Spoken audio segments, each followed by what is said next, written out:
The following program is rated TV MALV. It contains strong language, violence, and nudity. It is intended only for mature audiences.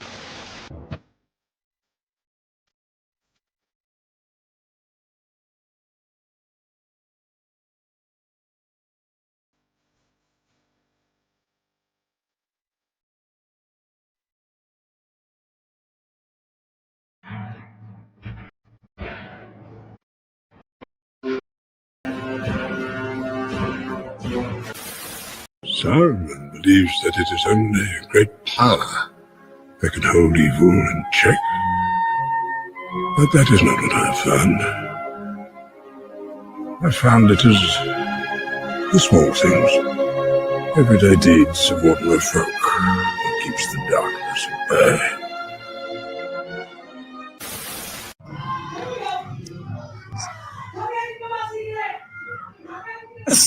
Oh, they're being cute about it. Oh, there we go. Oh, gosh.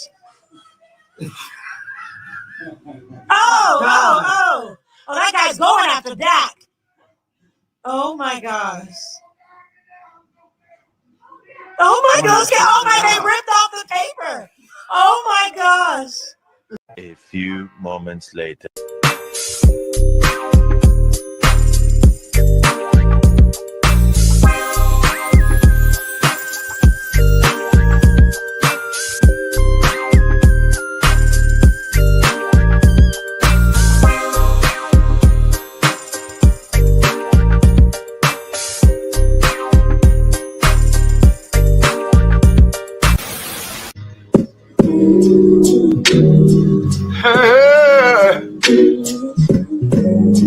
Ain't nobody calling me, texting me, paging me, asking me, are you still involved? Calling me, texting me, paging me, asking me, am I still involved? Y'all usually check on me. Listen. I'm still involved. Woo, shut up, my boy. Hey, I'm still involved. Oh, I'm still them boys, I'm still them boys.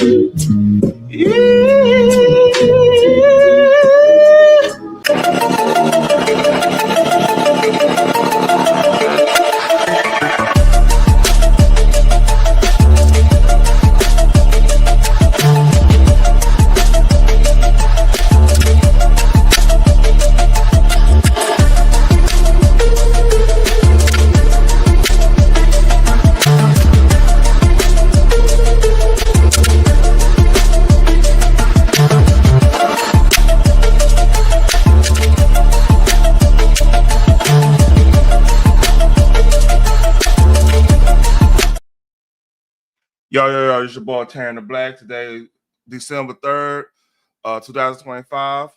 Happy late Thanksgiving and Merry Christmas to everybody who celebrate Hanukkah, whatever you celebrate. Happy that, whatever, you know what I mean?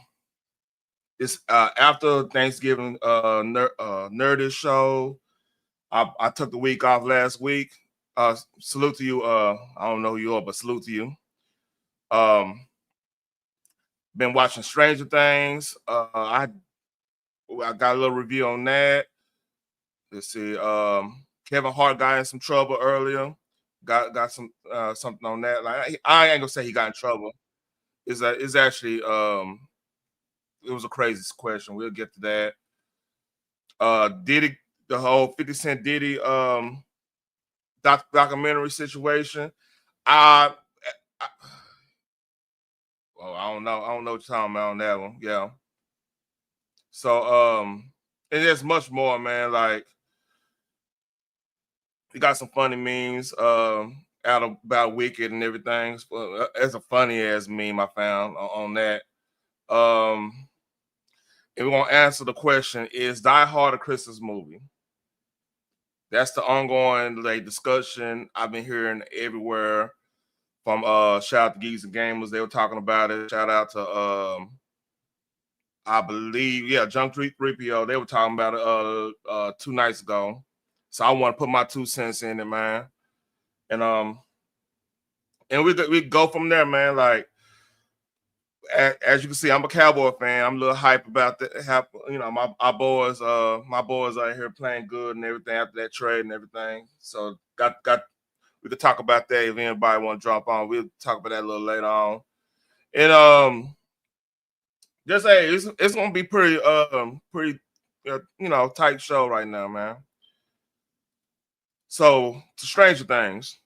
Now, full disclosure, I might have to rewatch episode 3 because last night I had a lot of stuff going on. Like as you we me and the kids and my wife and everything, we got the Christmas tree up. And I might show that, do a short on that and show y'all how that look, man. It's on some Dallas Cowboys stuff. My wife a big Dallas Cowboy fan, as long as with me and everything.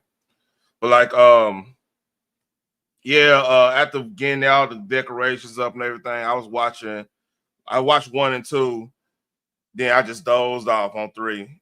And I woke up in the middle of 4, so I have to rewatch 3 and 4. But from what I gathered on the Stranger Thing tip, man, it's controversial how they did a couple year a year time jump and told you what happened instead of showing you what's happened throughout the show. That's always gonna be controversial take and everything. Like it's kind of hold up. It's kind of that's the kind of trope that's been going on since I want to say since the whole Avengers thing, how they did the whole time jump between the snap and Endgame, Infinity War and Endgame. So that's a trope they do right now, but I'm okay with it because they did it in a cute way. With I forgot her name. The names always mess me up. The chick that was DJ Robin, when she was doing the whole describing everything they did in a slide way. That was a good creative way. So I'm actually okay with it. Like my thing is, if you're gonna do something like that, if you're gonna do a time jump, at least be creative with how to explain the time jump. That was a new and it was like a tongue-in-cheek, sarcastic way of explaining things when it's like a situation where you highly censored and everything. So if y'all don't know, if y'all haven't watched any Stranger Things, this is the last season, and how they doing the release. They did 4 episodes during Thanksgiving and 4 episodes, I believe, during Christmas. So they split the season up and during the holiday, so people can sit down and watch it and everything. Which I kind of like that. If you're gonna do we're not waiting 2-3 a year later for the last 4. I believe I think Sopranos did something like that. They went like 6 months or something crazy. So you saw the last part of the Sopranos ending and whatever. And so I like how they did it. Like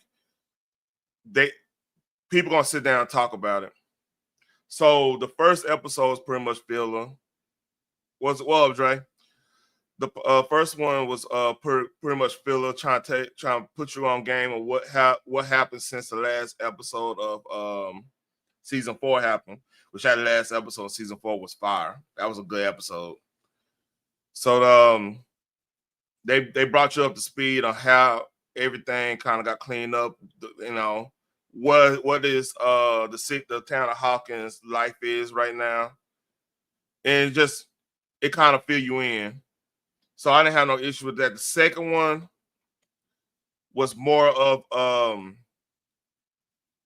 they went more detail on, not detail, but they actually went through the action. The second one, I don't want to really tell the story, but the end of the first one, they was planning on doing something. And the second one is the aftermath of that planning stage or what went down with that event or whatever. I'm being vague right now. So to me, I like the pacing.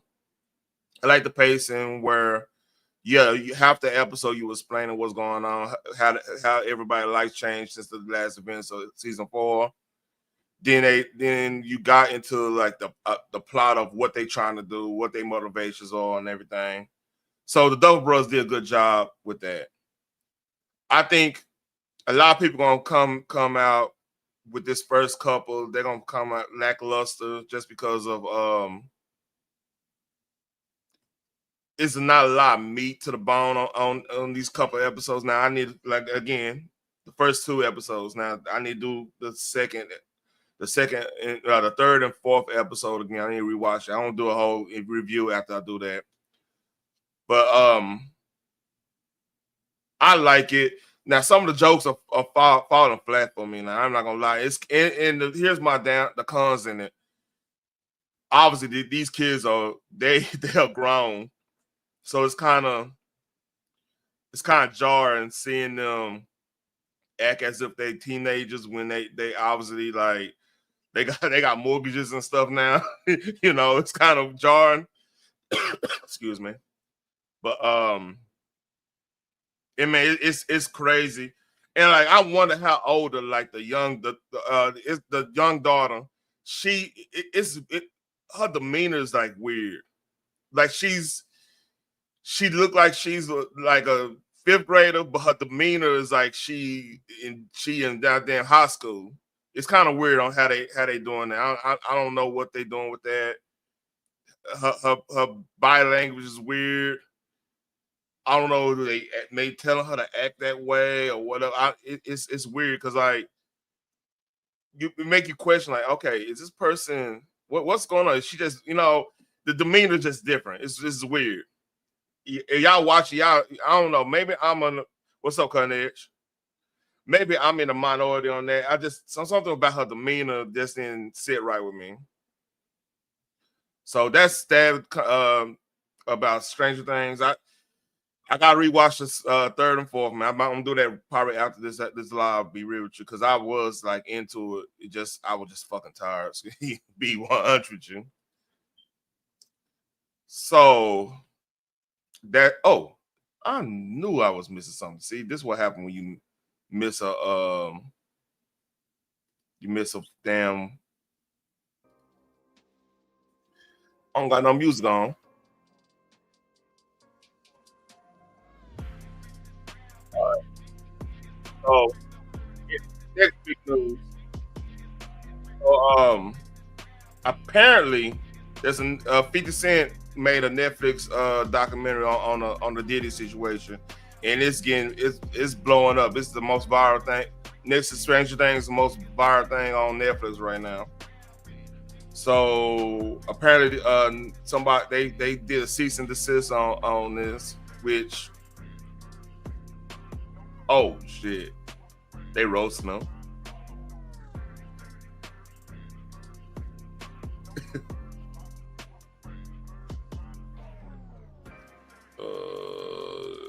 So I don't know if it's still up. Matter of fact, hold up. On remote right here. Let me go see if it's still up. This is live and direct. I'm gonna see if it's still on Netflix. What's up, Phoenix? Link is pinned, by the way. Is the link pinned still?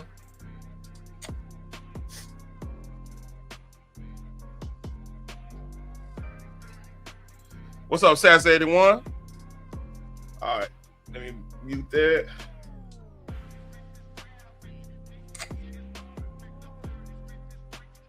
All right. Let me see if it.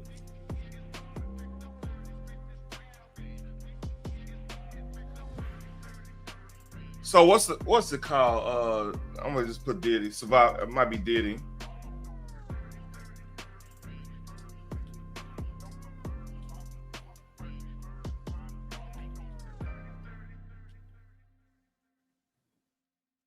Yeah, it's still up. Diddy the Reckoning is still up. So they did not follow through with the situation. So I will be.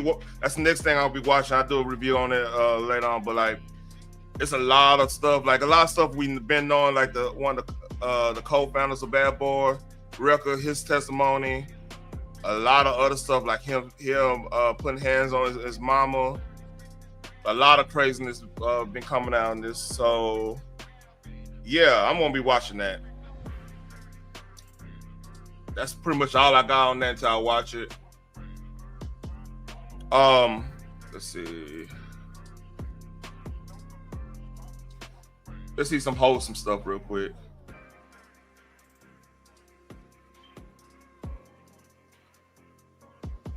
Let's see. All right, cool. Damn, girl, I want you to put a hurtin' on me like you do those midnight snaps. I don't think I will. I ain't never worked as hard as them ankles. Ladies, if your man doesn't work harder than your ankles, get another one. I'm so sorry. What happened to just, you look nice? I'm not gonna read that, no, you're right. She's like the only fat 9 I've ever seen. I'm rare. That's what I get out of that. Why have fake news when you can have cake news? That's hilarious. If I could be a cake, what cake would I be? Cake and news is hilarious.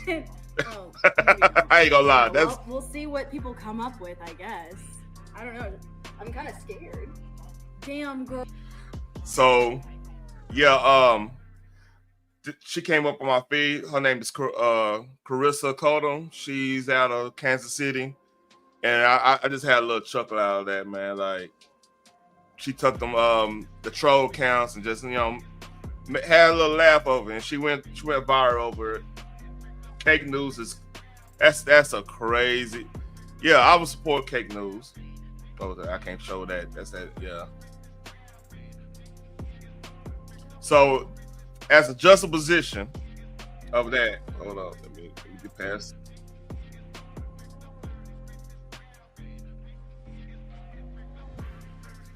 All right, the juxtaposition. This is hilarious. This came from the Babylon Bee, and here we go. Starvation, not having food. These are just a few of the many problems that real people face every single day, which is why I'm so encouraged to share with you the story of these poor African children who, without a penny to their names, banded together to raise enough money to feed one of those people in need of nourishment. Ariana Grande. What up? Tumekuwa na njaa kwa muda, lakini sidhani kama kuna mtu yeyote katika kijiji changu amewahi kwenda mbali kama Ariana Grande. Sikuweza kumudu dola ya Galinda, hivyo nikatengeneza moja kwa kutumia vijiti, lakini bado inaonekana yenye afya kuliko ile halisi. Labda misaada ya kigeni ipelekwe kwa Miss Grande badala yetu, kwani misaada yetu mingi inamezwa na serikali yetu fisadi.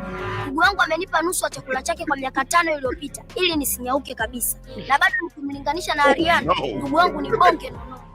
Now that you've heard from these children, take some time to reflect on the blessings you've been given in your life. Reach deep within yourself, and then do the same thing you always do. Absolutely nothing. Trusting that the compassion you feel for others will be met by the actions of others, such as these children or the U.S. government. This message is brought to you by the Feed Ariana Fund. It's a goddamn shame. That's crazy. I saw that. I was like, no. Listen, I actually agree with this damn commercial. I'm just saying. I think it needs to actually mean something because, baby, seriously. Oh my God. I was about to say, them kids been hungry since Sally Struthers, so you still ain't got enough money for them to eat. Then they switched it up on me and said Ariana Grande. Interesting. Man, you know what's always been weird? You ever seen the matter of fact, let me go find it. Have you seen when she was at that show you that when she was at Aretha Franklin's thing, how good she looked and how Bill Clinton and all them looking at her? Yeah, I seen that. Yeah. I mean, she was imitating folks' singing voices to a T.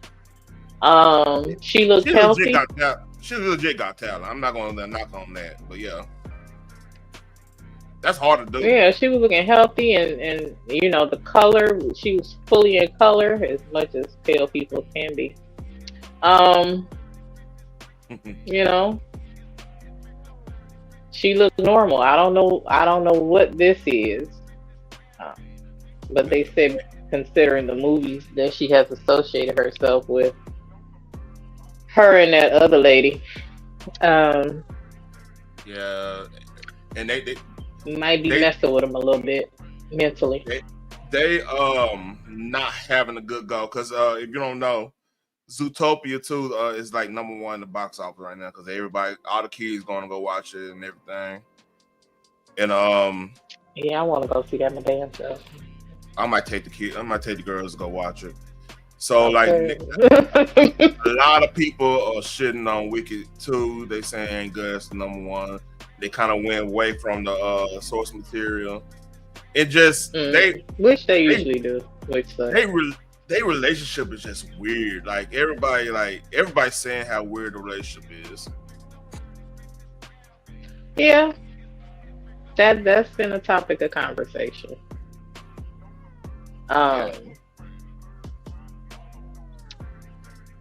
Some people say that they are in a relationship. Some people say that they are in a situationship. Some people say that they are just friends. Because they work so closely together. I'm like, well, I don't give a damn. I just want to feed both of them a sandwich and some pizza and a couple of bowls of chili, some cornbread, pot of greens, Man, they relationship. I mean, just the way they reacted. Because I seen lesbian relationships, right? It's a bit more chill than that. I mean, it's in a lot of cases depending on how, because it's not gonna be like that. It seemed like it's almost like a vampire and a thrall type relationship, if that makes sense. You know what I mean? Yeah. That's what it seemed like. I mean, I'm not. It seemed like some stuff like, I'm gonna be your handler, and I'm your. It's like a damn Sith Lord. I mean, I've seen a recent clip. I'm sorry, but I've seen a recent clip where one of the fans got out of hand and tried to like grab Ariana while she was going down the carpet, and Cynthia came out of nowhere. She ain't had PR, bodyguard, security. Cynthia came out of nowhere like she was ready to beat the hell out of somebody.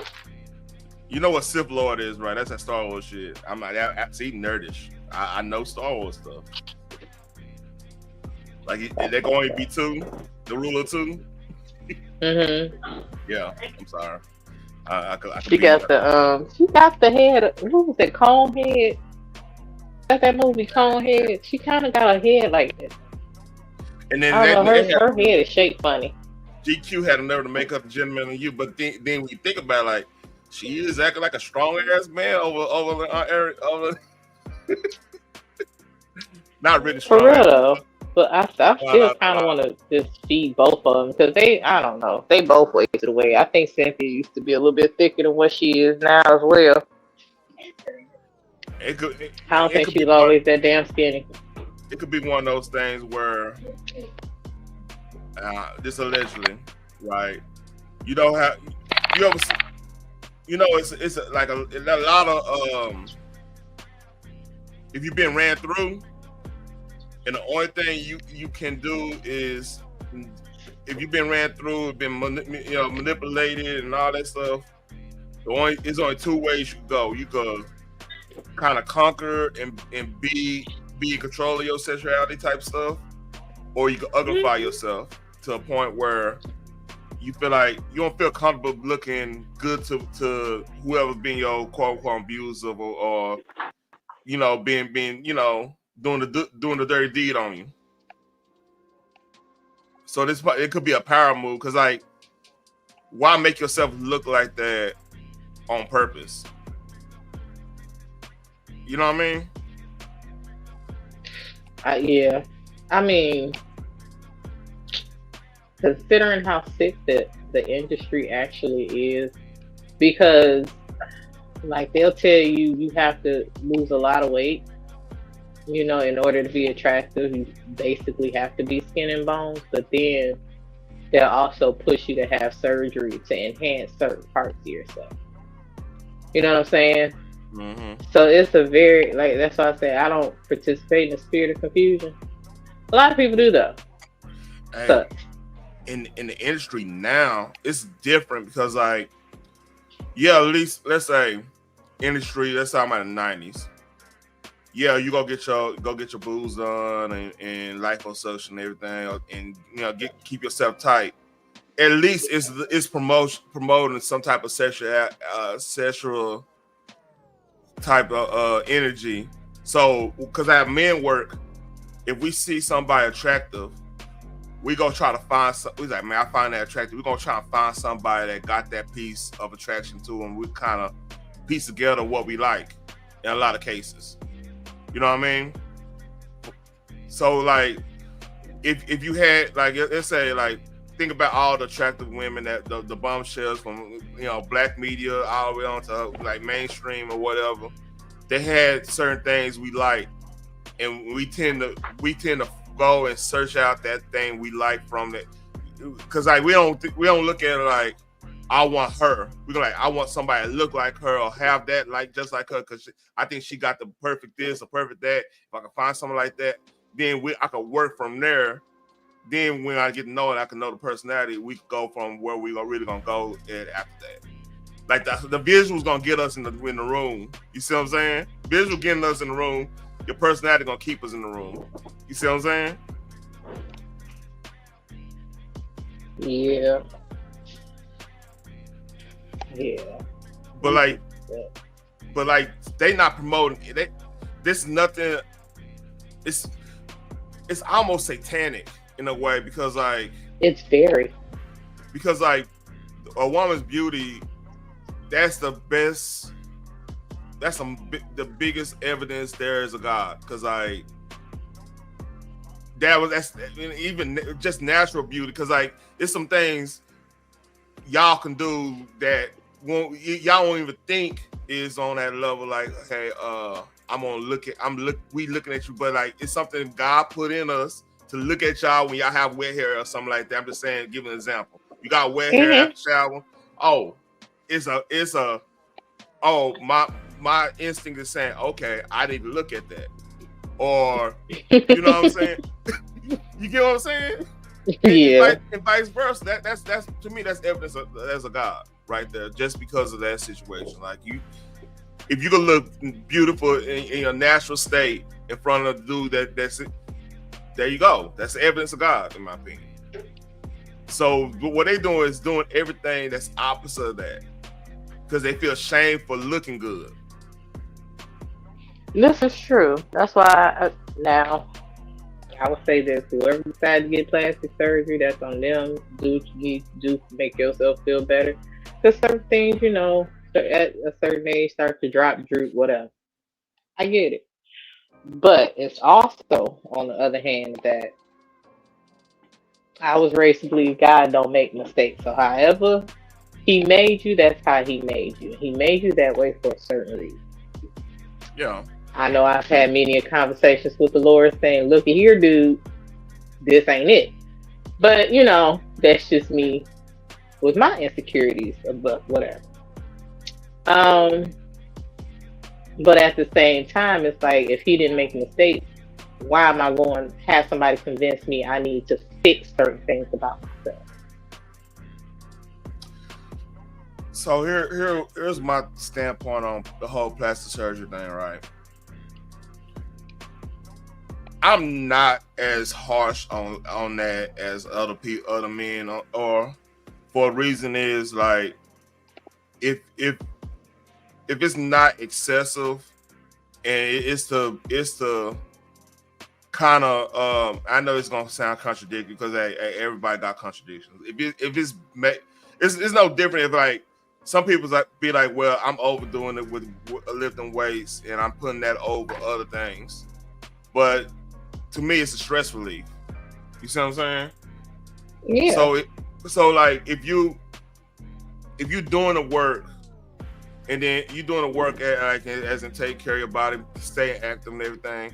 You like, look, if I had, I feel good if let me work add this on there. If it's not excessive and it looks natural as possible, I don't have no issue with it. Because like even when like they get breast, like it was a big thing. It just irritate the fuck out of me. I ain't gonna lie. Be at the barbershop, right? and you know, the Show magazine or Smooth magazine or King magazine pass around, Jet Beauty of the week. We you know we're gonna check out what y'all got. Like, oh shit, look, hey, page, I think it's page 43. Don't quote on Jet. Don't quote me. Anyway. But we seen that yeah, she into photography and she majored in psychology, which I don't know how that adds up together, but hey, we hearing you. You know what I mean? So like we gonna look at it and be like, we gonna be chilling, like, okay, yeah. But it's always that one, oh, she got her tits done. I said, motherfucker, I told somebody, motherfucker, go to the beauty shop with that shit, man. We don't give a damn about For that. real though, because again, it's certain parts of the woman's body that start to drop, droop, whatever. And shit me. So, I mean, I understand it, but at the same time, if that's naturally supposed to happen, and we just supposed to let that happen, then you can't kind of sort of be like, well, I'm not happy with this, so I need to fix it. And some people, them super got their cape on Christians will equate that to you going against God. Then I mean, technically, like, see, we getting that thing is about going against God. Like, hey, we supposed to be eating off the earth in a lot of cases. That's right. Kind of what it is, but like, nobody's doing 100% eating off the earth type of situation. I mean, that might be a minority. That might be like what. You might have a couple farmers doing that, but still, I have family that's farmers. They're gonna supplement that with some of that store, because like it's a time thing. It's gonna be a time thing. So I think a lot of that real talk is a lot of people put their religion take on the jealousy thing. So you say, well, I don't agree with that just because you're not able to do something of that nature. You see how that works? Right. So we gotta, hey, the flesh can come in. The flesh come in and use scripture. It's colorful, and people don't want to talk about that. Like, you gotta have that discernment. Like, where this coming from? Is this coming from a place where, okay, this is biblical, this is spiritual, and you don't agree with it, so you don't do it. But like, why are you judging other people at that point? That makes sense. Yeah, because you're not supposed to judge. See, exactly. It's like I said, it's a two-way street. You can look at it one way, somebody can look at it another. Like I said, I was raised to believe God don't make mistakes, so you don't call God out on for nothing. God also said, "Come as you are," and if I'm angry, that's how I'm coming.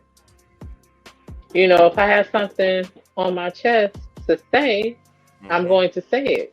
Like, he already know what I'm thinking and what's in my heart. So me to actually profess it out loud, I'm just being completely transparent, which can't help but to be with the Lord. He knows everything. Yeah. So if he knows that I'm feeling a certain type of way about a certain subject, then I'll be like, well, and I want to tiptoe around it. No, that's not what he's asking me to do. Yeah. Like that's just the whole it gets, I think anything excessive, that's the number one thing. Like, if you got your situation, let's say you've been working at it and you just wanted some type of enhancement, but then you get addicted to the enhancement stuff. Okay, yes. that's do not Little Kim the situation. Yes. Yeah. I mean, and it's, I think, and she was really gorgeous. I don't know who fucked her head up. Shit, man, just man, you know how people are, man. You shining bright, and certain people just gonna say certain things to just to get at you. It's sad. Sometimes we are our own worst enemy.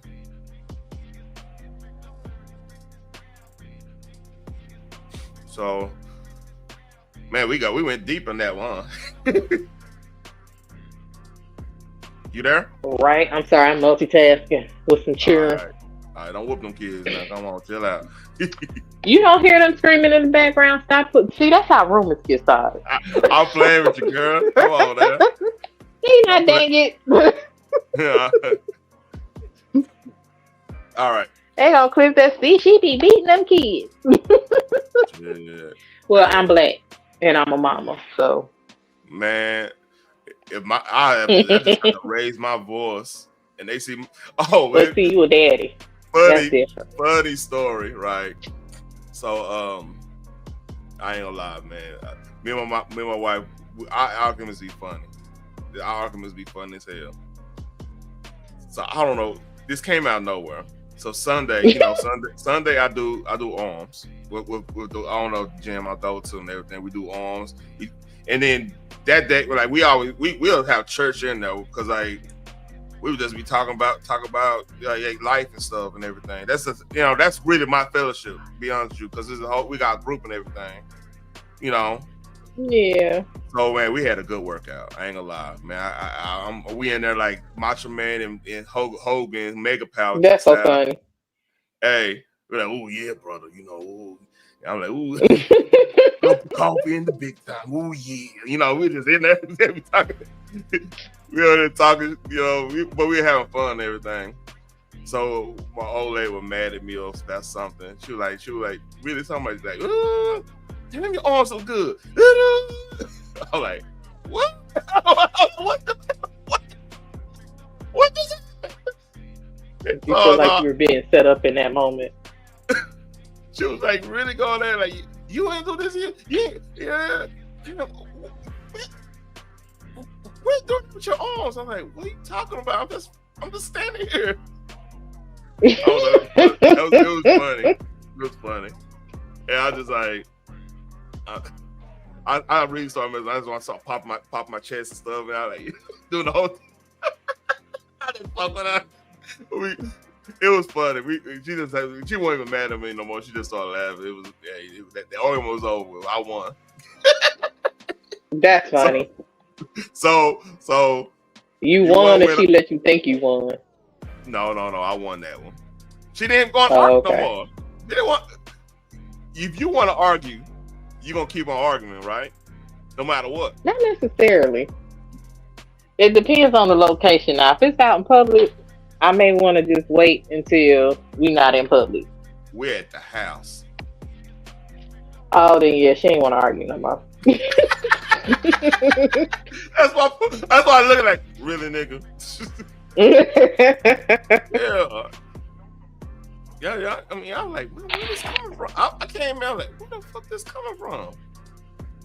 So I mean, muscles. Ain't nobody about to be looking at your arms, but her. Them her arms. Man. You desperate hoes gone somewhere. Man. Oh no, I'm fat. Remember, I'm a fat, ugly, short motherfucker. Man, That's according to a fat, tall, big as hell. Somebody. Grimace. Anyway, Die Hard is Die Hard a Christmas movie. Let's go through this video and let's see. We have this. Oh yay, Die Hard. Welcome to the party, pal. With December rapidly approaching and shop workers already having to endure festive music, it's time for Screen Rant to dust off the old boxing gloves and step back into... Shout out to Screen Rant, even though they got some crazy ass articles, but hey, let's see if we agree with this. ...the ring to settle an age-old question. Is Die Hard really a Christmas movie? Let's go. Yes. Hey, Merry Christmas. First up, let's define what makes a Christmas movie, shall we? Traditional Christmas films like Home Alone or Love Actually hit certain beats. They center on the holiday season, explore themes like family, redemption, or goodwill, and often end with a feel-good moment tied to Christmas spirit. Now let's see how Die Hard fits, or doesn't. Do you agree with that notion? I've always thought that Die Hard was a Christmas movie. I don't see why this is a debate. See, because there's a group of people that when they see this really upbringing, where they see a lot of violence in a movie, they don't want to equate that to a Christmas movie. You know what I mean? But it's not really. It's like they were they're okay with Batman Returns being a Christmas movie because it is a Christmas movie, or Home Alone being a Christmas movie, which obviously is a Christmas movie. They equate they'll discount the violence in those just because Christmas is like the number one theme of the whole. That's their argument. It's kind of flimsy, but you know it really is. Yeah, the reason John McClane is even there is because it's Christmas. It's Christmas, and he's going to see his family. That's the main plot point. Yep. I mean, well, it was around the Christmas holidays. He got stuck in the building where his wife was working. They were having a Christmas office party. Yep. Like, Santa was there and everything. So yeah, it was around Christmas time. It came out around Christmas time. The funniest thing in that was the fact that the snow was actually cocaine. That's the fun. Right? They LA. Yeah, that's hilarious. So it was like a tongue-in-cheek moment, you know? Yeah. That's hilarious. But, I mean, let's not act like people don't get robbed around Christmas. Let's not act like folks will actually use that as a distraction to get what they want done. Not everybody's in a Christmas spirit, or maybe their Christmas spirit is a little bit different. You can't act like it's peace on earth around Christmas time, because it ain't. Some of the most vile shit happens around Christmas. So just to put it in a movie and then blame it on the movie like that ain't real life, that's stupid. And the part like most movies are made from real life. And the problem with their argument I have is the fact that when is a Christmas part is if this is a financial institution, that's the perfect time to do some type of heist, because like the police response gonna be nil, because everybody who commits crimes in Christmas time really, like of that nature. Now Christmas time, like most of them are white collar. Let's just say that. And even on that point, right, where what's most of your situations on Christmas Day or Christmas Eve, you might have domestic violence situation. You know what I mean? Because all your family there, somebody playing spades, renege, and it got to be a squabble, or somebody put too. You might have one of these abusive ass motherfuckers like, hey, you put too much pepper in the goddamn chicken. I got give you a right hand. You got them type like that, like that's when most of your family violence situations gonna happen, is like between Thanksgiving to New Year's. That's statistically, because everybody, your whole family is gonna be around that time. You know what I mean? The stress level, Listen, anytime you gotta cook for 20 plus people, the stress is already there. Yep. Then you praying you got everything that you need. But it's always that one thing in the back of your mind, you like, I know I'm forgetting something. The store gonna be closed tomorrow, so I need to get it. But you just don't know what the hell that is until you need it. And shout out to the women in our live. Y'all always remember, y'all forgot y'all to get something and say, hey, we need you to go get it on Thanksgiving. So I beat that. Right. You know what? I'm not. You're not gonna treat me like Bill Cosby on that Thanksgiving show. Listen, that's the first thing that popped in my head. That shit was funny. That's hilarious. So I told my wife, look, I am going to the store the week before. Make me a list of all non-perishable stuff you need, from condensed milk on down. Because I am not. Looky here. Hey, I hit up 3 damn different grocery stores looking for nutmeg. Okay, I was pissed. Shit, the thing is, like, I cook at my job. I was cooking at my job. They remodeled the break room, right? Yeah, but you know what I found with no problem? What? Pumpkin pie seasoning. Who the fuck? Man, I Like, not an allspice or nutmeg in the building, but plenty of pumpkin pie shit. I'm like, what the fuck is this? Like, why is this here? Like, y'all got to be kidding me. We won't have to have Thanksgiving food talk after this Die Hard thing, because yeah, we gotta talk about that. Let's put a pin on that. Put a pin on that, because people gonna come at the bushes on that one. All right. From the outset, Die Hard is sparkling with holiday atmosphere. It's set on Christmas Eve at a festive office party at Nakatomi Plaza. John McClane is flying into LA to specifically spend Christmas with his family. His wife is literally named Holly. The soundtrack, packed with Christmas classics like Let It Snow and Run DMC's Christmas in Hollis. Thematically, McClane's story revolves around reuniting with his estranged wife and making amends, a redemption arc that's as Christmas as Ebenezer Scrooge. But let's dig deeper. The script, penned by Stephen E. D'Souza and Jeb Stewart, deliberately weaves Christmas into the narrative. D'Souza himself insists it's a Christmas movie, pointing out that without Christmas, the entire setup wouldn't work. No office party, no Hans Gruber heist, no John McClane in LA. McClane even uses Christmas tape to conceal his gun on his back at the end of the movie. Like I said, that Hans Gruber. Right. Movie. Critics argue that Die Hard isn't truly about Christmas, but merely uses it as a backdrop. Unlike Miracle on 34th Street or Elf, Christmas doesn't directly impact the plot. They state that the story could theoretically unfold on any other occasion. But if here's the problem I have with that, it doesn't. That's part of the movie. Why you trying? This one thing I hate with this type of argument. I think it's called. I think it's not deductive reasoning.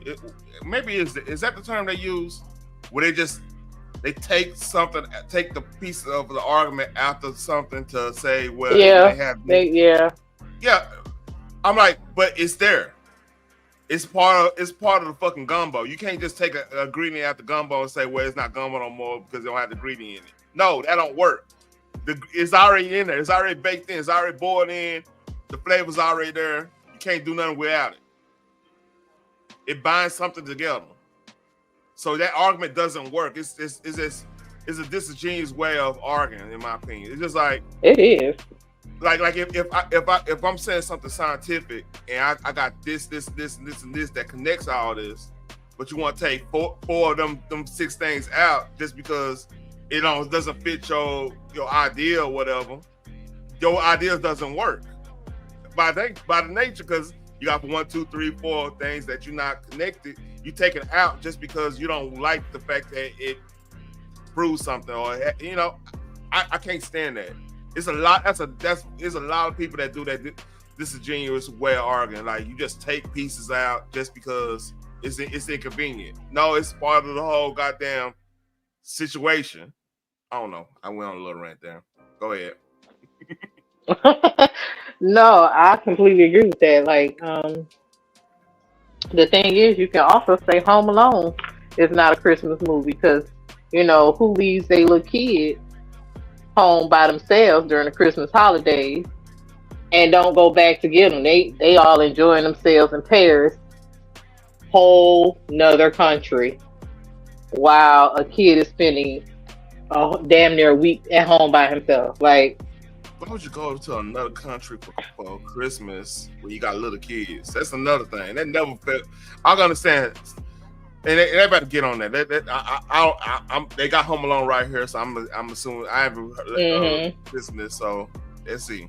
That's true. Home Alone and even It's a Wonderful Life aren't Christmas movies. Kevin's family could have ditched him any time of the year, and George Bailey's infuriating Uncle Billy could have ruined his life and caused him to contemplate giving up at any point. If the test is heartwarming moments and lessons about the holiday spirit, Hans Gruber's infamous fall off Nakatomi Tower doesn't exactly scream Yuletide joy. However, action holiday movies have become more commonplace over the years. Die Hard flips Christmas tropes in a way that resonates with modern audiences. McClane, the everyman hero, embodies a different kind of holiday cheer. He's resourceful, persistent, and fights to save the day. All hallmarks of many Christmas protagonists. And while his journey might lack the sentimentality of more traditional fare, its final shot of McClane and Holly driving off together to Let It Snow does provide a sense of Christmassy closure to the movie. In the end, whether you view Die Hard as a Christmas movie might depend on how you define the genre. That part always made me me laugh when he had his Christmas, he had the little Santa hat on. Man. Hey, I'm watching that. Like after I watch this other stuff, we're gonna have to watch. Okay, because I gotta now watch I feel my all reminiscing and whatnot. Go ahead. I didn't hear it. You said Oh, I I was just saying, yeah, I can watch that movie too. It's feeling all like Christmassy. But it's always been a Christmas movie to me, no matter how other people would like to debate that to death. Yeah, it's people. Like I said, if you got my argument on, if you have to take things out of the movie to make your argument, you don't really have a strong argument. I said that shit was during the Christmas season. He went to an office party. He was trying to pick up his wife, but let's not act like these things don't actually happen around Christmas. Like, I don't know why people want to act like Christmas is like the perfect ass holiday. It's not. A lot of crap goes down. Which is why you have to remind people it's a season for giving. Because a lot of people don't have. Yep. And I'll give So them. I'm not sure why they want to act like real life don't happen around Christmas. I would say this about the people who said it's not a Christmas movie. If you want to make the argument, like LA is probably the least place where you would want to go spend Christmas at. Just because, like your number one place, if most people had a choice, ain't number one place to have spend Christmas at. That's a big city. I'm not gonna say. Let's take it with your family out there. Let's say if you going on a trip through the holiday season, I'm pretty sure New York gonna be up in the highest echelon of that pick, just because of like, the Central Park scene, the Radio City Music Hall scene, all that stuff, 34th Street. All that, yeah, and then then New Year's and stuff, yeah, you'll want to be there. Which now I don't know after this mayor got there, I don't know. That's a whole nother subject. But overall, that'll be the number one place where somebody would want to spend the holidays if they had a choice. You know what I mean? Outside of being with family and whatnot. Would you agree on that? Yeah, absolutely. Because, like, I would say New York, DC won't be bad either. DC won't be bad. Because, like, if you DC be lit up during Christmas. That's what I'm saying. So if you're doing Christmas, it's gonna be more like the East Coast towns. Like, Denver will be up there too. Like up there in ski town type situation. That'll be up there. Because, like, shit, the Poconos.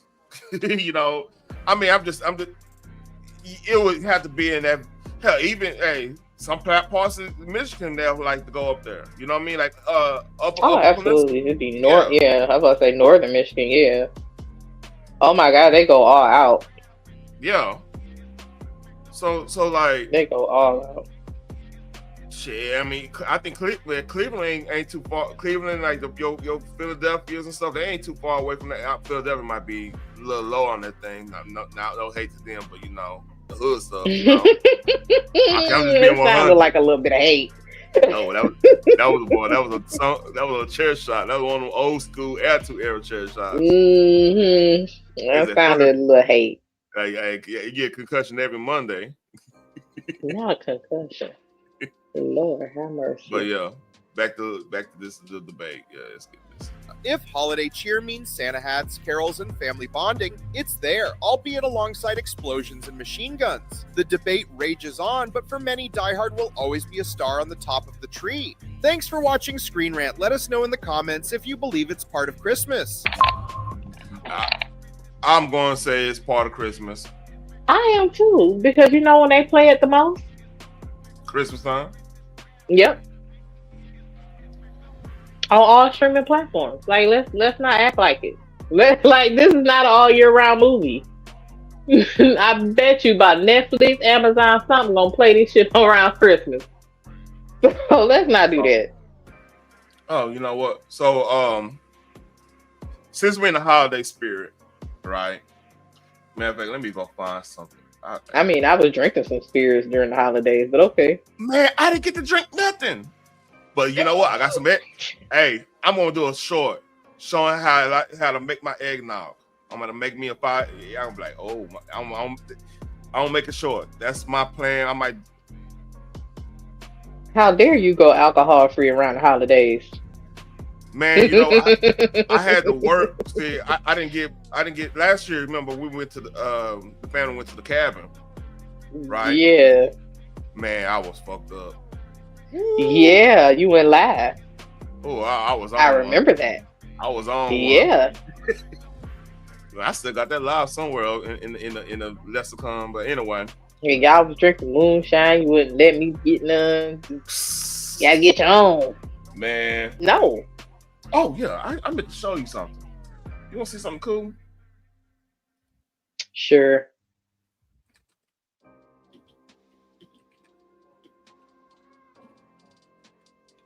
I found out about this. Let's see if I can find it.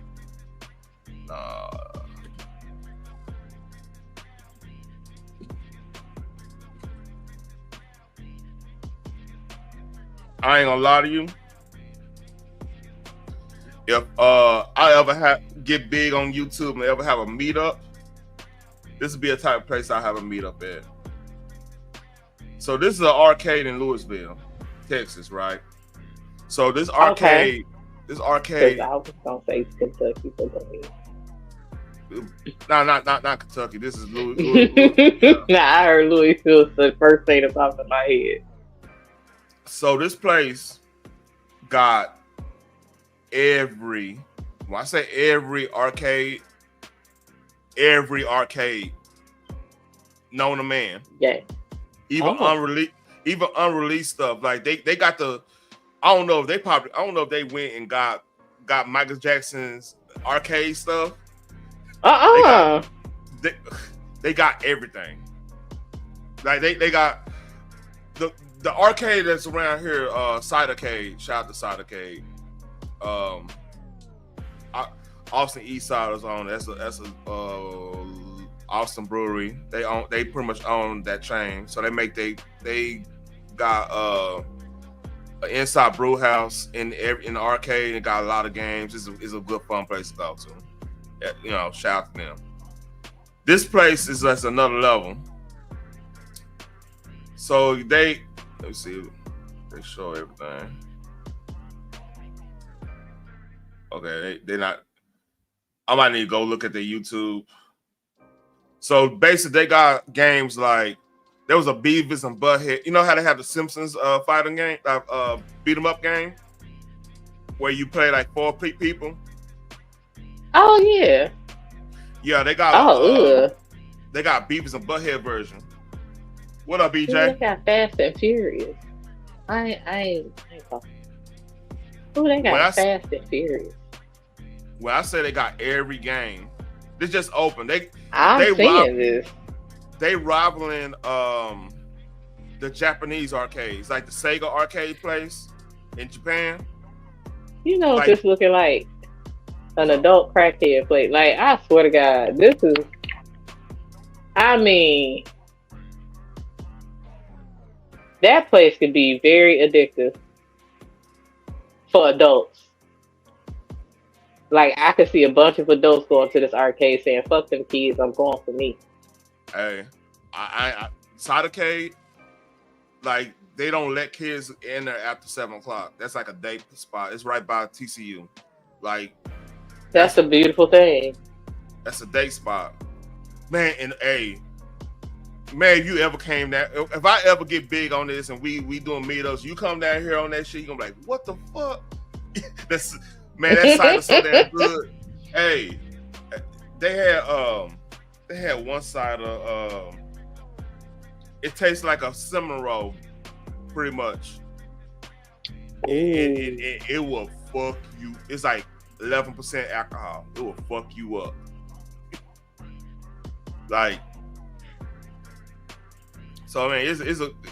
I take your word for it. It's rare. My alcohol tolerance is a little high, so that's rare. So this is cider K. This is one. This is a cider K thing. See, Chris's crack. I'm trying to tell you. Get toasted ale. This is fire. Gingerbread syrup, cold foam, nutmeg, cinnamon, 8%, 6%. Get toasted ale. See, it's this type of shit that has me saying that this is an adult crack house. Cause ain't no way in hell. I'm trying to look to see if they got that other one. I think that one I drunk that was a seasonal. Let's see. Don't try. I would be good with Tropic Thunder. Oh, right here. I Am Brute. That's a champagne cider. They had another, like it's 10%. They had another one that was it was like a cinnamon roll brute. It was like 11, 12%. It fucked me. It will fuck you up. It will sneak on your ass. Well, I hope so. That's what it's supposed to do. Yeah, it'll sneak up on your ass. So Wild Acre Brewery, that's in downtown. That's in downtown Fort Worth. Man, it's this other stuff, but yeah, we got. Hey, one thing, like since weed wasn't legalized here, the brewery scene, man, went crazy. Like when me and my old lady was dating, we used to go to breweries like Revolver, that's in Granbury. Miller Company owns them now. Man, that some of the best beer you're gonna ever have in your life.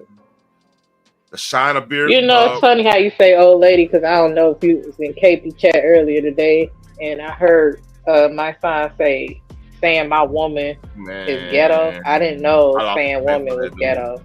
I lost respect for that dude, man. He tripping. Yeah, because I'm like, since when is saying women ghetto? But old boy called him out on that shit. He was like, that's LGBTQ language right there. It is. Since when saying women ghetto? Yeah, I mean, here a little bit on that while we at that. My major, which I didn't finish, I'm not gonna lie to you, I'm not gonna front on anybody, was journalism, mass communication, right? Believe it or not. I was in newspaper in high school along with RTC and football, which is crazy. It's a crazy combination, ain't it? It kind of is. You are all over the place.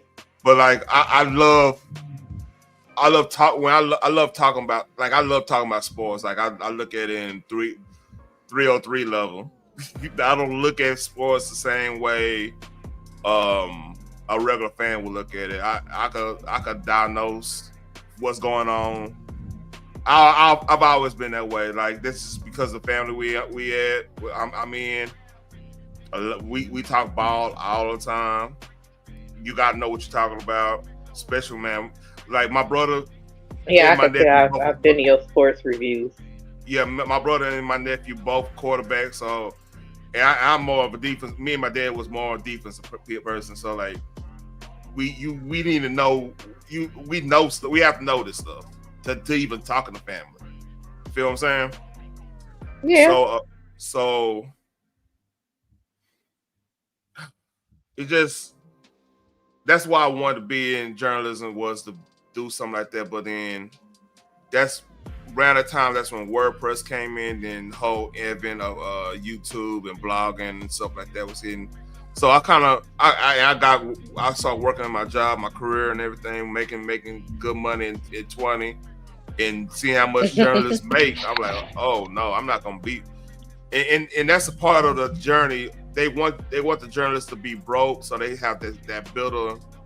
They go in bitter and want to attack whoever they want a story on. So they become like hostile. Yeah. So they already breaking like one of the key tenets of journalism: do no harm. to the subject. Mm-hmm. So it's like I always wondered why journalists be all up in the people's face. You know, like let's just say one of the celebrities just lost somebody in their family. You know what I'm saying? And instead of allowing them that space to grieve, they got cameras, microphones, and lights all up in their face. I'm like, how you feeling? Like, motherfucker.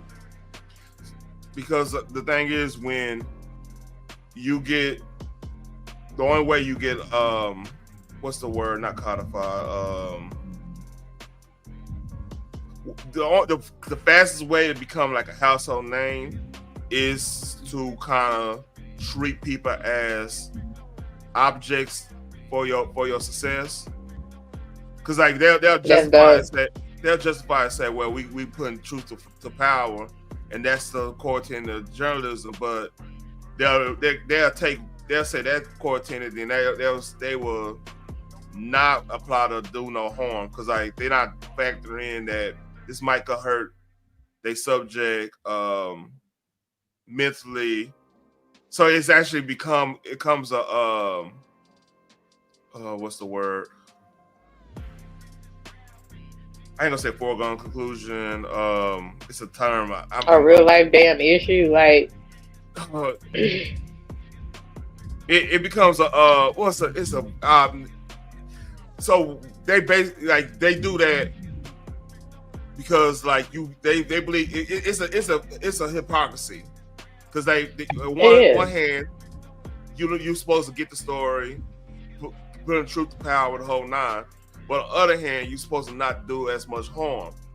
But self-fulfilling prophecy. It becomes self-fulfilling prophecy. So now, if you put mental stress on that person, maybe they do something else, and you got another story, and you got another story. It becomes like a whole section, and then if you one-on-one on this subject, now you might get Pulitzer if you tell the story the right way and end up doing this, doing that, and change society type of thing. So they look at the journalists, especially since journalism been around, they looking at it at, all right, I'm gonna set a trap on this block, which is your life.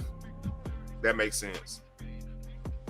Yeah, that's another thing, because they'll know that the person's life is in danger, but they don't give a damn because they're still trying to get the story. And it's like, dog, and it's not. I would think that having patience and actually treat people as humans will get you more interviews, because they'll feel more comfortable talking to you, not acting a complete fucking ass. Like I don't get that. I don't understand that logic.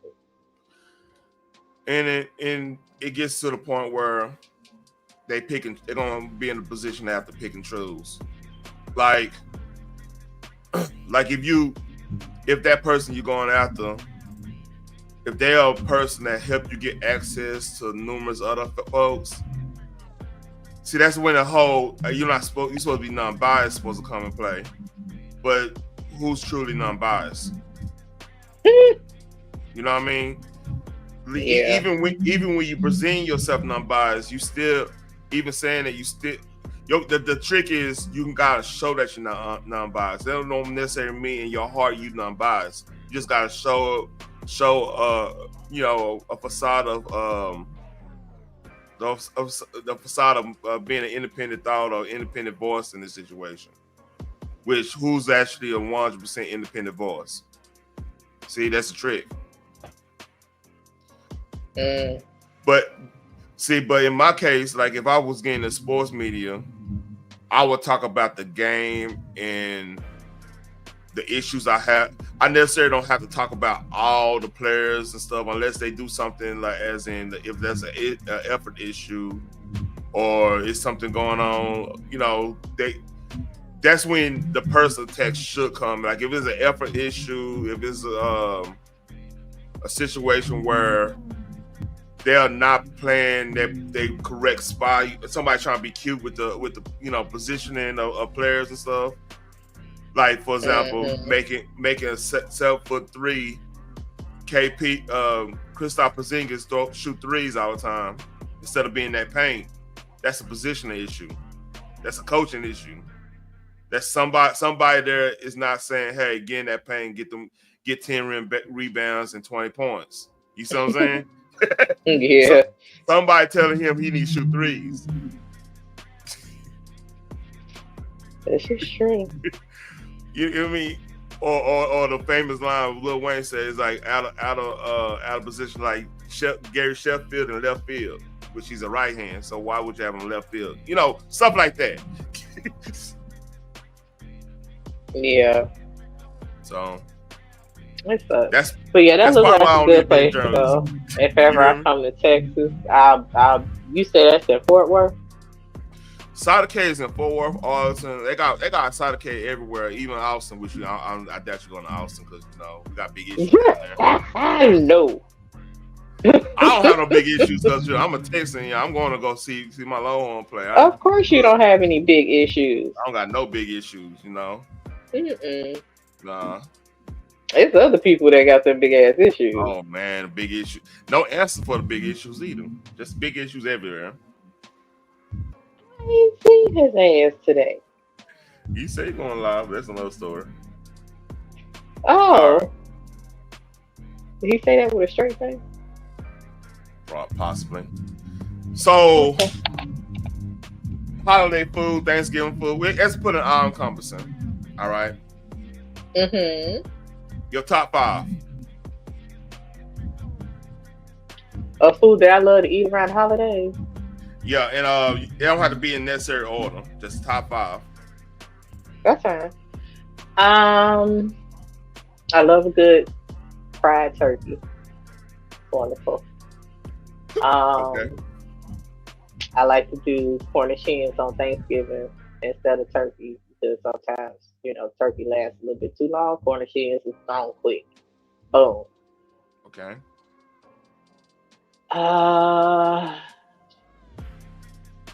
Ooh, I love my sister's greens. They are always top notch. Wonderful. Okay. Yum. My mom used to make this banging dressing, but she's been slipping lately. I guess it's the age thing. You ain't told her that, have you? Huh? You ain't said that to her, have you? I kind of did, but that's neither here nor there. Oh, go ahead. Like, what is wrong with it? This ain't you. But you know, that's whatever. Yeah, yeah. I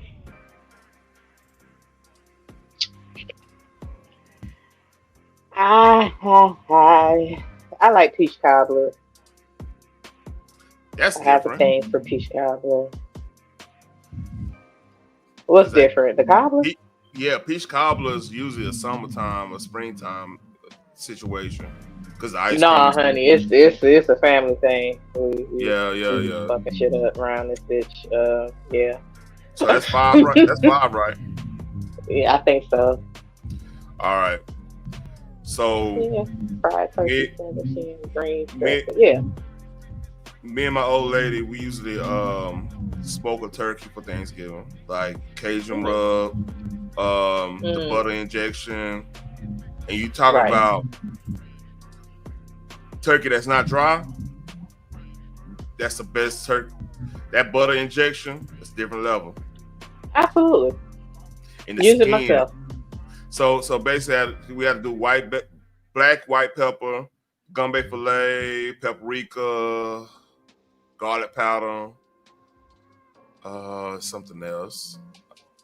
I think basil and a little sea salt. That's pretty much the rub, I believe. And it might have some, yeah. And then my miss figured out a way to cook it, have a shorter smoke. So what's it, spalachet? That's taking out the spine, yeah. And we smoke it with hickory, I believe hickory and soak hickory and apple wood and apple cider, and a little bourbon in that apple cider. You know, give that extra smoke. That's what's up. In the drip plan is gonna have a little apple cider and a shot of bourbon and then water, and that's the drip plan. So basically, when that smoke hit the drip, when the smoke hit the drips down, and all that flavor just stay in the grill. That's the whole play. So yeah, smoked turkey is a shit. Real talk. If you do it right, collard greens. To me, collard greens might be the number one soul food.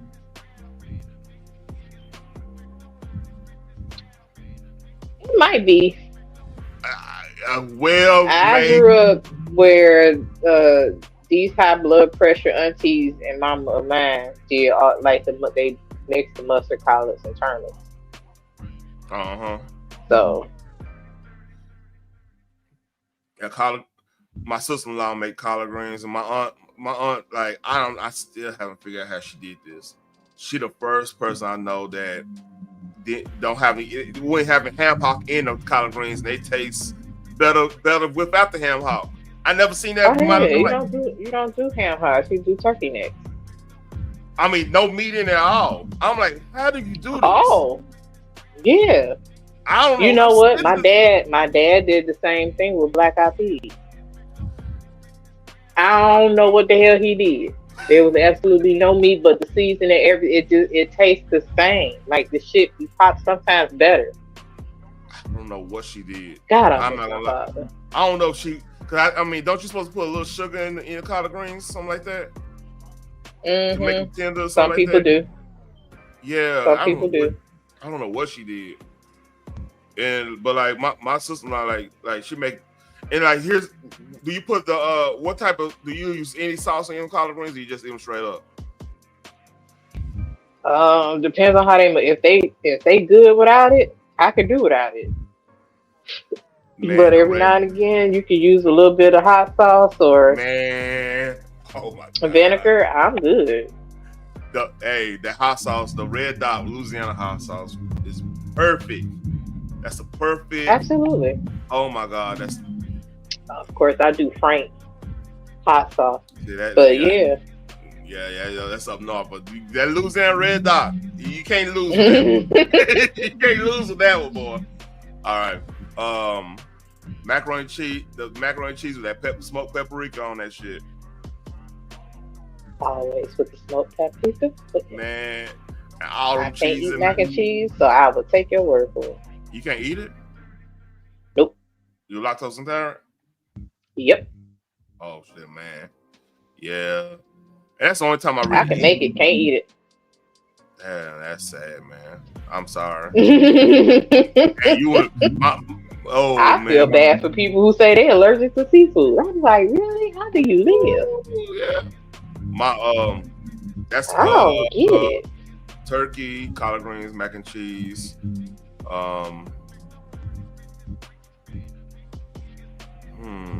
Banana pudding. My old lady make banana pudding with the heavy whipped cream in it and the condensed milk, Eagle brand milk. Okay. My God, man. When we if I bring that banana pudding to my job, everybody, white folks, black folks, everybody's eating that banana. It's a congregation. like I have to get mine first and hide it. Yeah. and that alone, like, everybody love my wife and my family. Just like, where you bring that banana pudding? I ain't never had no banana pudding. That's like the soul food restaurant type of banana pudding. You heard me? Yeah. Where it's almost like a pie. This thing, I'm like, man, I don't even try. I eat one thing. I say I'm not eating no more because I'm not about to be a big bag. I want to be big bag for a good reason. I want to like lift the big bag. I don't want to eat the big bag. You know what I mean? That sounds. Yeah, that is two different big bags. Yeah. So I'm one more left. I'll put dressing on there. A good dressing. But I usually just eat collard greens. Oh, it's not dressing. Take that back. The ham, smoked spiced ham. A good spiced ham. Okay. Yeah, a good spiced ham. So the play I do, I don't necessarily eat yams. I eat a lot of sweet potatoes with the diet stuff and anything. I'm like, look, I'm eating bad. I'm big back today. Right, the other type of big back. And the thing is, I don't eat cornbread. Like I said this before. Like my granny made the best. I don't either. She made the best cornbread, and anytime I just don't want to eat nobody else's cornbread. That went to the grave with her. You know what I mean? I'm just give me some. A lot of people feel the same way about my auntie's chicken and dumplings. Chicken and waffles. Chicken and dumpling. Yeah, same thing. Yeah, chicken and dumpling. I say this: my wife can make some good chicken and dumplings. She's a, but you have to understand the chicken dumplings my granny made came from Jim Crow. Lord, not the struggle. It came from Jim Crow. Not you can taste the struggle. You know what I mean? And you supposed to eat that and go march. You heard me? You supposed to go march with Dr. King. No. That is hilarious. You are overcoming some shit. You know what I mean? That is hilarious. Yeah, you know, you eat that. You gonna go get you a church band and put your Sunday clothes on. You going out there and march for justice. That's what you're doing. It's supposed to hold you through the whole march and some. You have to eat. Yeah, that's a different type of chicken dumplings. You know what I'm talking about. You know when them old folks made chicken, man, it's different. I don't know what she did. I'm scared to ask her. I mean, I feel like she'll missionary Baptist lady, man, but like, hey, she got a little hood on her too.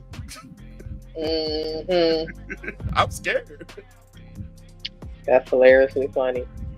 But yeah, I think that's what it was. I don't know what my auntie did with the band. I mean, everybody tried to copy like her, but they could not get it like she got it. I've never tried because I was too young and I was just like, I ain't going in there. Okay. See, my uncle. So my uncle had land in East Texas, right? So every time we go down there to go kick it, because my great grandmother was down there for a minute, and she came up here. She had, she was getting sick and everything, the whole nine. You know the game. It's back in the 80s. What I'm talking about. But like every time she came back with a chicken, and she'll bring that neck and make it from scratch. It was different levels, man. That's like I said, that's Jim Crow shit.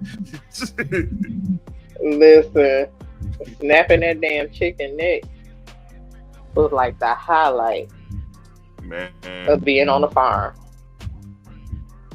That don't and I saw my cousin them hunt that squirrel. I'm like, man, what the squirrel do? Like squirrel? What Yeah. I did not know you could eat squirrel until I went to the country. I was like, what is this? They was like, this squirrel. Oh no, I'm good. Yeah.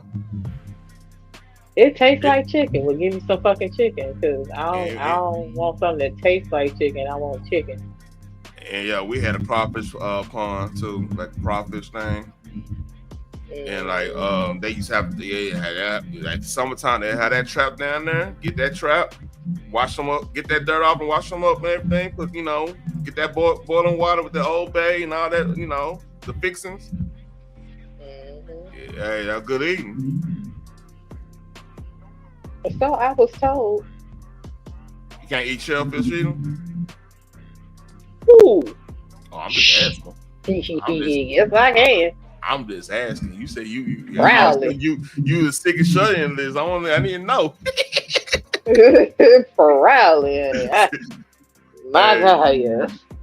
The sickest shut in list is wild. All right, you want to see a crazy story? Are you gonna show it to me whether I say yes or no? All right, here we go.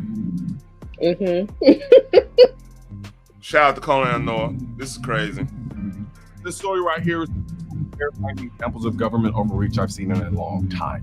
A British IT consultant took a trip to America, shot some guns, posted a picture on LinkedIn, not Instagram, not Twitter, not OnlyFans, LinkedIn. And when he got home to the UK, he got arrested. He wasn't warned and not scolded, not written up. Arrested. And if you think I'm exaggerating, let me read it to you verbatim. A British IT consultant. Before we get in that, what do you think about that? First of all, why the fuck are you posting this shit on LinkedIn? LinkedIn is for business purposes only. It is not for, it's for networking and trying to get your, people connected for jobs or even just experience and blah, blah, blah. Business cooperation, stuff like that. That is not a place for you to be, unless you were actually on the job and this is something that you had to do to get the client, and still would not post that on LinkedIn. That would be on my regular social media page. I agree with that. I believe probably this, he posted it on there because we got to stipulate he's from another country. So I don't mean, hear me out here. I get what you're saying. Hear me out. Mm-hmm.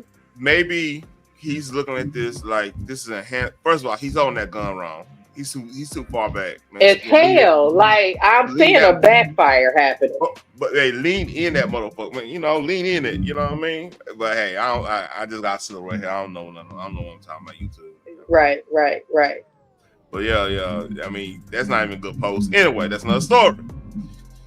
But in Great Britain, that they don't have gun. They can't have guns. So he might be thinking this gonna make me look more badass and more regal to get that.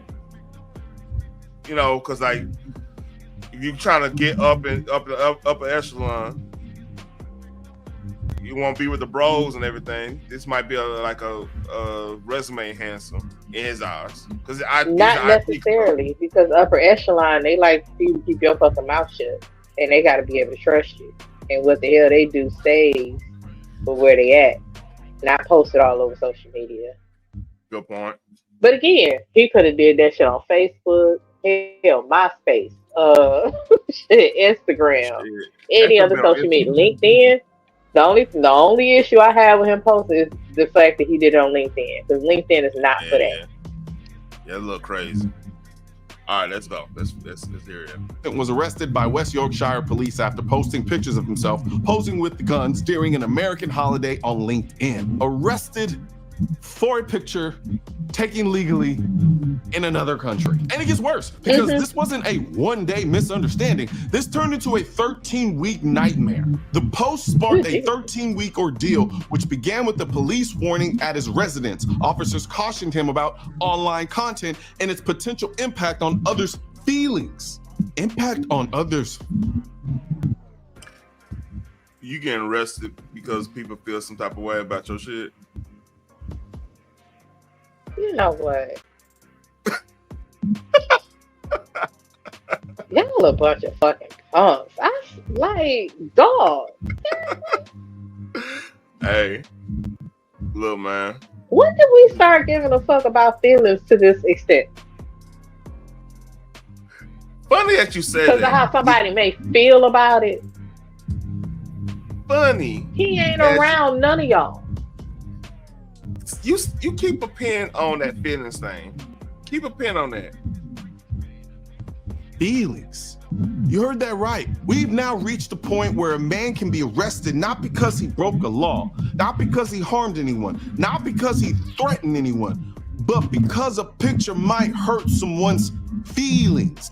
And I want you to think about how tyrannical a government has to be to punish you for something you did legally in another country that isn't even theirs. This is why I always say the Second Amendment protects everything. Because in countries where the government has all the power, this is what happens. And before I go deeper into that, and trust me, we're about to go deep, I've got something important to tell you. Even though Black Friday is technically over everywhere you sell, so right off when you, that include right now, of course, wireless Bluetooth, and basically the part that blows my, let me show you. This was the origin. Authorities chose to arrest him on August 24th. So he tried to explain the obvious. This was in America, perfectly legal. And their response, we don't care, we're arresting you anyway. And then just when you think, okay, maybe that was a mistake, it gets even more tyrannical. Despite all charges against him being withdrawn, police returned to his property after 10 p.m. that evening and detained him. They dropped the charges and then came back to arrest him again. Help me on this one.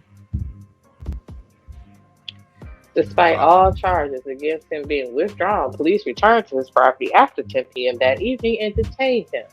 Bail documentation revealed accusations of firearm possession intended to frighten and stalking charges concerning a property photograph on social media. Excuse me, who the fuck was he frightening and stalking all the way in a different fucking country? How you get stalking when who's the victim did he stalk? It was that there's no victim in this. Y'all just fuck with him. Intended to frighten. Frighten who? It's on social media. And stalking charges from another country. Because this seems to be an issue with y'all having where you at. He was in America. So who was he intending to stalk and frighten overseas? I saw the story on it. I didn't know how to make sense of this. Like, where is there any?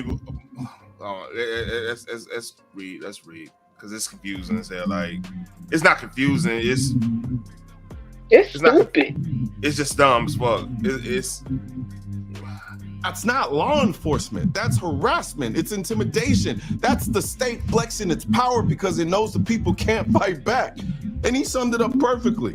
I've been put through 13 weeks of hell, he despaired, characterizing the police response as massive overreach. Massive overreach is an understatement. This is the kind of behavior you get. I'm sorry, man. How he holding his rifles just throwing me off. I'm looking at it was just a moment to take a picture. Yeah, my family would be roasting me if I took a picture like that. I ain't gonna lie to you. They say, hey, we're going to the range right now. Now they call me, we're going to the range right now. What? Right. We're going to range. From a government that knows its citizens are unarmed, where the state can do whatever it wants, whenever it wants, with zero fear of the population pushing back. And this is what I'm always screaming about when people say, we don't need guns, we just need free speech. No. Look at that line. When did we get so thin-skinned as a society? Oh my God, he's gonna knock his shoulder out. I'm sorry, I just looked at that. You know,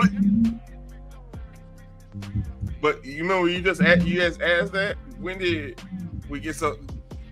So, if you from past episodes of Nerdish, I've been highlighting the downward spiral our allies been going on from Australia, what they were doing against Snoop Dogg, which that was in the video game industry, to Great Britain, what they're doing over there.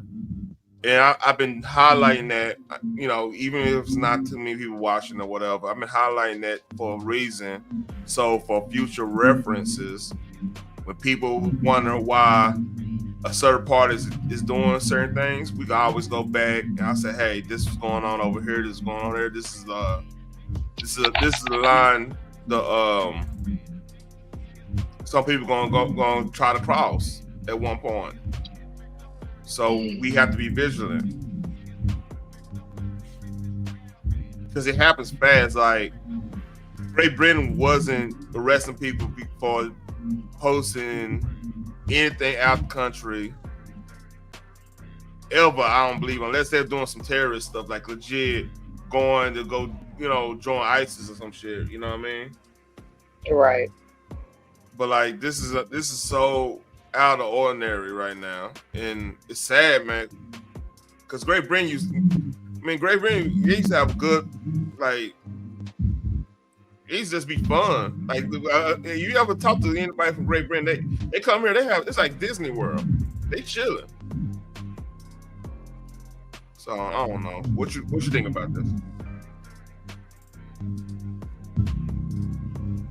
Okay, again, I hope he was just posing to take a picture and he didn't actually shoot like that. That's number one, like, because that's bothering me. Like, I see your shoulder get knocked out of the socket, holding it like that. I'm sorry, but that's just what I see. But as I read this, and put through 13 weeks of hell, which is complete fucking overreach. I completely agree with that. 13 weeks is crazy. Because somebody feels a certain way. Like, he wasn't around nobody but whoever took that picture. You don't see nobody off on the side. You don't see nobody up front or behind him or anything. You just see it in hell. That the camera could have been on the stand and did automatically.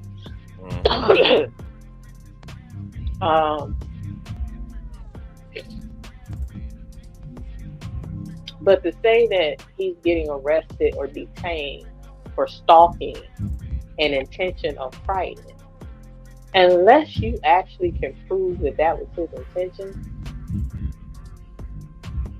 or you can prove that he was actually stalking somebody from a whole nother fucking country,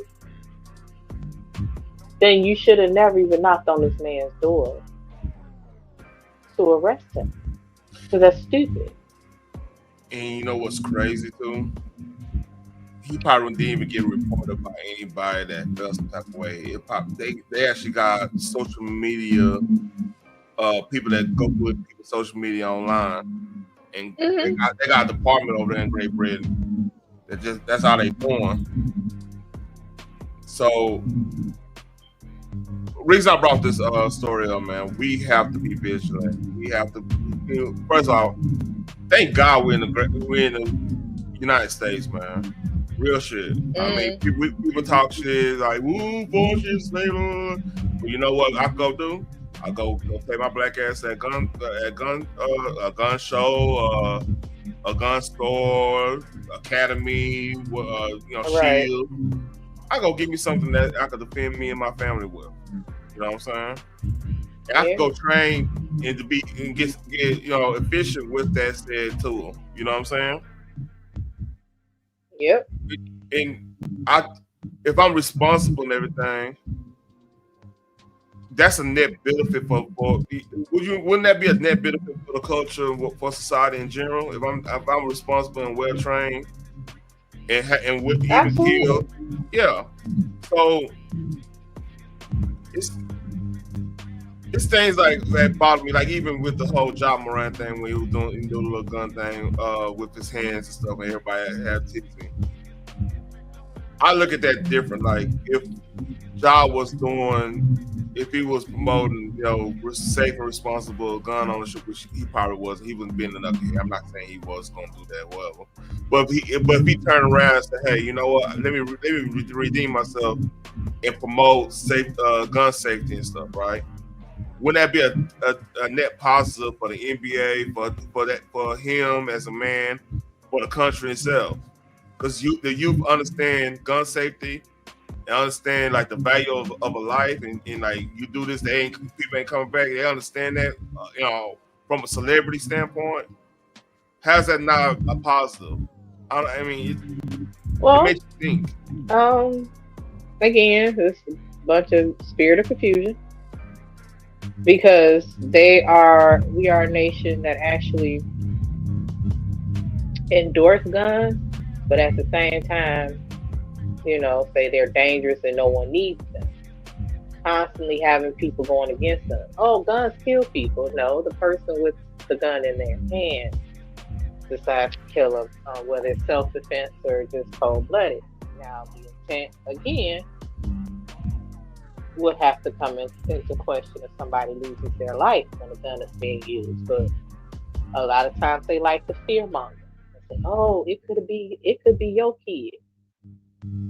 Okay, and this is not the first time. But y'all are the same people that used to shoot outside of our homes, burn crosses, and kill and drag our kids. So to now try to empathize and say it could be your children that could be doing this. Okay, well they can go outside and get hit by a car. Yep. They could be playing on a football field and get hit the wrong way and still lose their life. They can John Q it and have a bad heart, and the hospital and the insurance company is not trying to help me. But then you want to fearmonger me when it comes to a gun because you actually want to kind of have control over my household. Yeah, and with that being said, to add on that, it coincides with the active emasculation of men in general, not white men, not black men, not Hispanic men, not like society, not even society, media driven emasculation of men. Because the thing is, you can have a straight up redneck. You can have somebody that might have dropped an N-bomb here and there in the past 20, 30 days, right? Mm-hmm. But you can have somebody that's a pro-black, damn near I just went blank. Damn near Bobby Seale type shit, right? But you start talking about like weapons or whatever, they might like, oh yeah, I like this one, I like this one, I like this. It's a united moment because every man wants to protect their family. Unless you're a male but not a man. That's a whole nother subject on that. We don't have to get deep in that. But like, if we will built by history, DNA from eons back of being the protector and provider. No matter how they try to take that away from us. You know what I'm saying?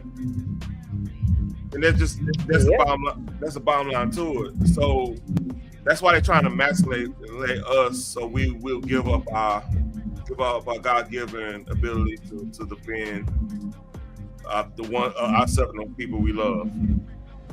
It's actually sick, man. It's satanic in a little bit too. Yeah, it's bold business. And like I said, spirit of confusion. That's what they say. Oh, well, we can't have guns because they're very dangerous. But we actually manufacture guns here. So clearly you don't think it's that damn dangerous. And then those that are lobbying against it, guess what? They have guns. They go duck hunting. They go deer hunting. That's security. Like, man, I don't get it. It's because they want power. It's like the Joker. Now, if you look at the little political, they got one. I don't know if I can find it where they have all of the what the characters would be if they was in one of political alignment charts. Like you got, I think it's like a diagram chart where you got one axis. I think it's like x-axis and y-axis. One of them is like authoritarian to libertarian. The other one is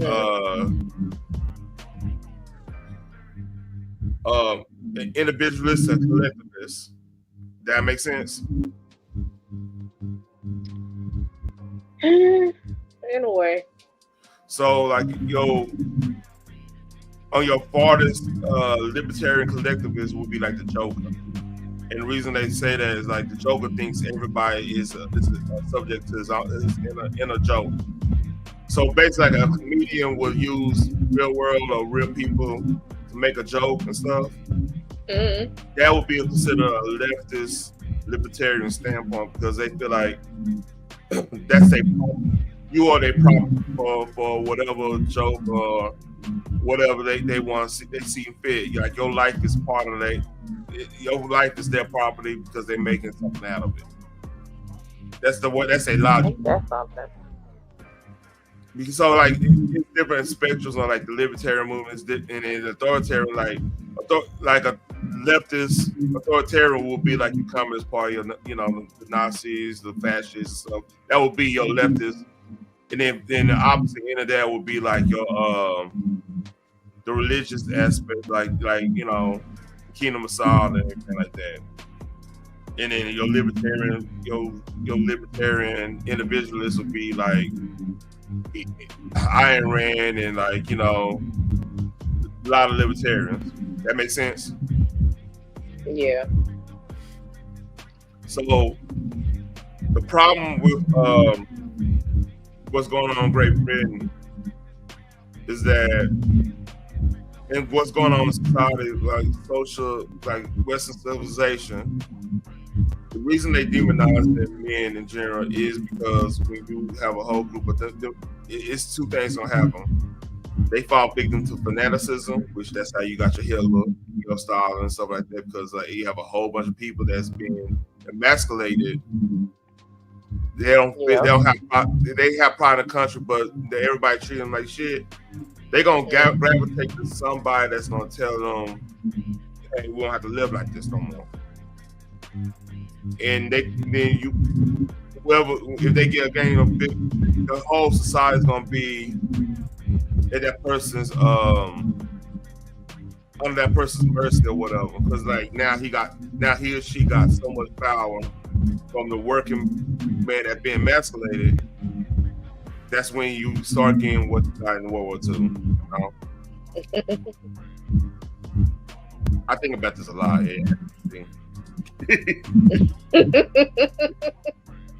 I can tell. I'll look at. I'll read a little bit what he said. Get this, then we'll talk about something else. I got 15 more minutes. Unless you want to, we can go through the night stuff you want to still. Okay. I sent you a couple of clips. So. All right. Okay. You don't have free speech without the Second Amendment. This man did something that was legal, harmless, normal, done in another country, and he got arrested for it. And he points out something that, quite frankly, has been getting worse. He questioned, when did we get so thin-skinned as a society? When? The moment the government no longer feared the people. You see, Britain banned guns, and look at the domino effect. First they took the guns, then the speech, then the pictures, then the opinions. People act like this is unrelated, like the Second Amendment and the First Amendment aren't connected. They are. The Second Amendment protects every amendment that comes before and after it. This right here is the canary in the coal mine. This is exactly what a country becomes when the people lose the legal, practical, and cultural power to push back. UK citizens now live under a government so fragile, so authoritarian, so power hungry that a LinkedIn photo can land you in hell, my guy. Do you know how insane that is? Well, they have an actual stabbing epidemic, a violent crime crisis, but this is what they spend their manpower on. This isn't just a story about one guy posting a gun picture. This is a preview. Yeah. I'm gonna put the link of this in the description. Man, it's a crazy story. We have to really pay attention, be smarter as just American in general, and specifically. Oh, I fucked that up. When they say we doing this for your own good, and you ain't get polled on it, good point. Good point. So I'm leave that link there for anybody want to go back through that. You know what I mean? That got itchy. So I got this.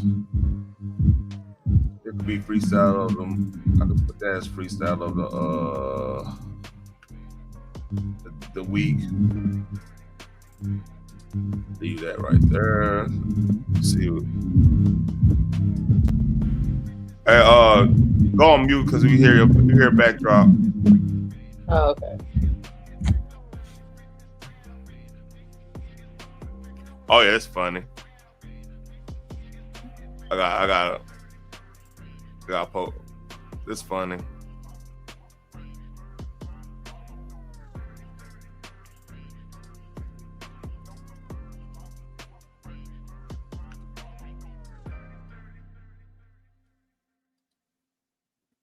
Let's see. Do not redeem. Y'all might save the she wanted me to simp thing for fresh fry. I might do that Friday night if I ain't busy.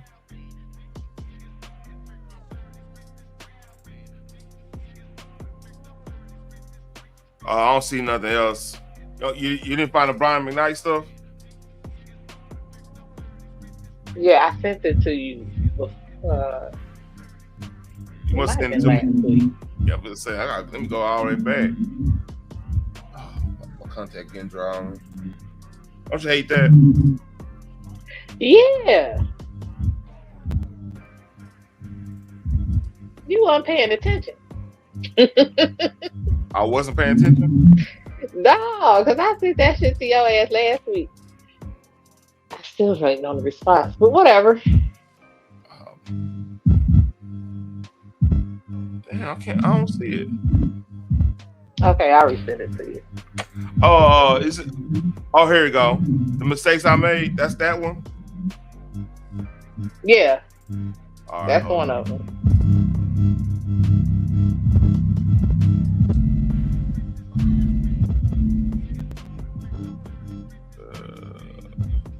Oh, there you go. Man.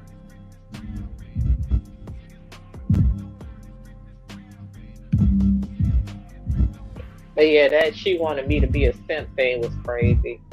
Okay, is that a timestamp you want? Because it got an hour on it. Yeah, that's why I said he had. Hold on. Give me a second. Give me a second. While you wait on this, because I could have sworn I sent you a clip. Did you see this? Kevin Hart was asked if he would rather have. Oh, yeah. See but this one? Play it for the people that have. I didn't hear you. What you say? I said, go ahead and play that. I have seen it. All right. Would you rather have a gay son or a thought daughter? I would rather have 2 healthy kids. Like, it doesn't matter to me.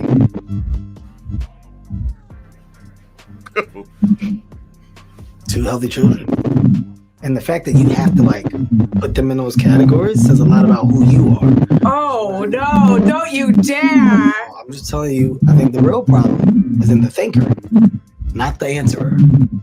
The thinker. Oh, shit. Maybe you should just ponder on that for a second. Which do you give less of a fuck about, gay rights or women's rights? Well, first and foremost, rights are rights. You should care about them all. Everybody has a voice, and everybody deserves to be heard. What I want to do is be a part of the change that the world desperately deserves, and hopefully get us to a point where we're all on the same accord. Would you rather have a gay son or a thought daughter? That is a crazy question. Weird. Here's my thing, right? I think the community needs some type of issue because they feel like a lot of people aren't really following. They ain't really with like the pride parades, or they're not really jumping to. They're not getting the attention they feel like they deserve type right now. Because like most people are pretty much done with it. Let's call it for what it is. So I believe this was a way to draw up some type of, give them some type of like flag to raise somewhere. That makes sense? Because the way they asked this person asked this question was just wild. Like you just tell, like Kevin Hart is like, what? First of all, he might not be happy to even being there. You know what I mean? I'm getting that vibe. Like, this is true, but she asking like she's trying to have a gotcha moment. Are we sure that's a she? I don't know. I'm not being funny. I don't know. Listen, the last time I said that, you and Cutting Edge was trying to tear me up. But here's the thing. So I'm a hush. You said that about news anchor, but like, I don't know, man. Because look, I did deep dive right there. Hey, now we got deep dive. I know you did. I did deep dive. I did investigate. Look, I'm learning from major. I have to investigate and reporting. Figure this out. I know you did. So I saw baby pictures. I was like, oh, okay, yeah. That she doesn't like. She probably was a hooper. You know, she probably was a tough hooper. You know what I'm saying? And that's what that was. She was tall, so that probably what it was. But at first I was like, Penny might be right. Let me go. She is pretty tall. But then, yeah, she used to hoop and play volleyball. And, I'd be surprised I doubt modern scientific technology went that far yet. You know what I'm saying? I'm just going to be 100. Yeah. But this person, I mean, with a question like that, I might be questioning who that really is sitting there. Yeah. The way they answer the questions weird. And she whisper talking. Just saying. Yeah. But I just sent you 2 clips. All right, hold on. Let me let's go.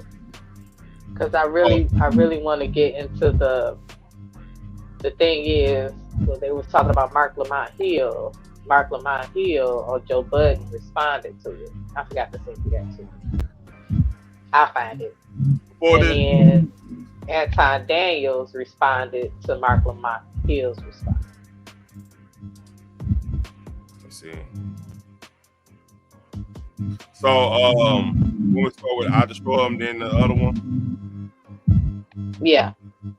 All right. Let's see. I want to go through one thing before I do that. I forgot something to go through. It'd be quick. It goes with the stuff. Game stuck his foot in the map again.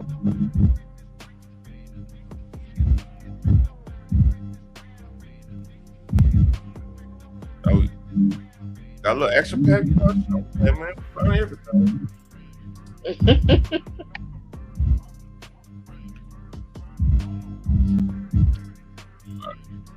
Look, got that clipped up. All right, it's clear. So I might have to edit this out. So we're gonna play this a little. We're gonna play this clip, and I don't know if Game was just being funny, trying to be an asshole, because Game will pull that on you, or he's sincere. All right. Okay. All right, here we go. I'm gonna have to edit this out. So if y'all watch the replay and this is edited out, this is because, you know, YouTube. Shout out to YouTube.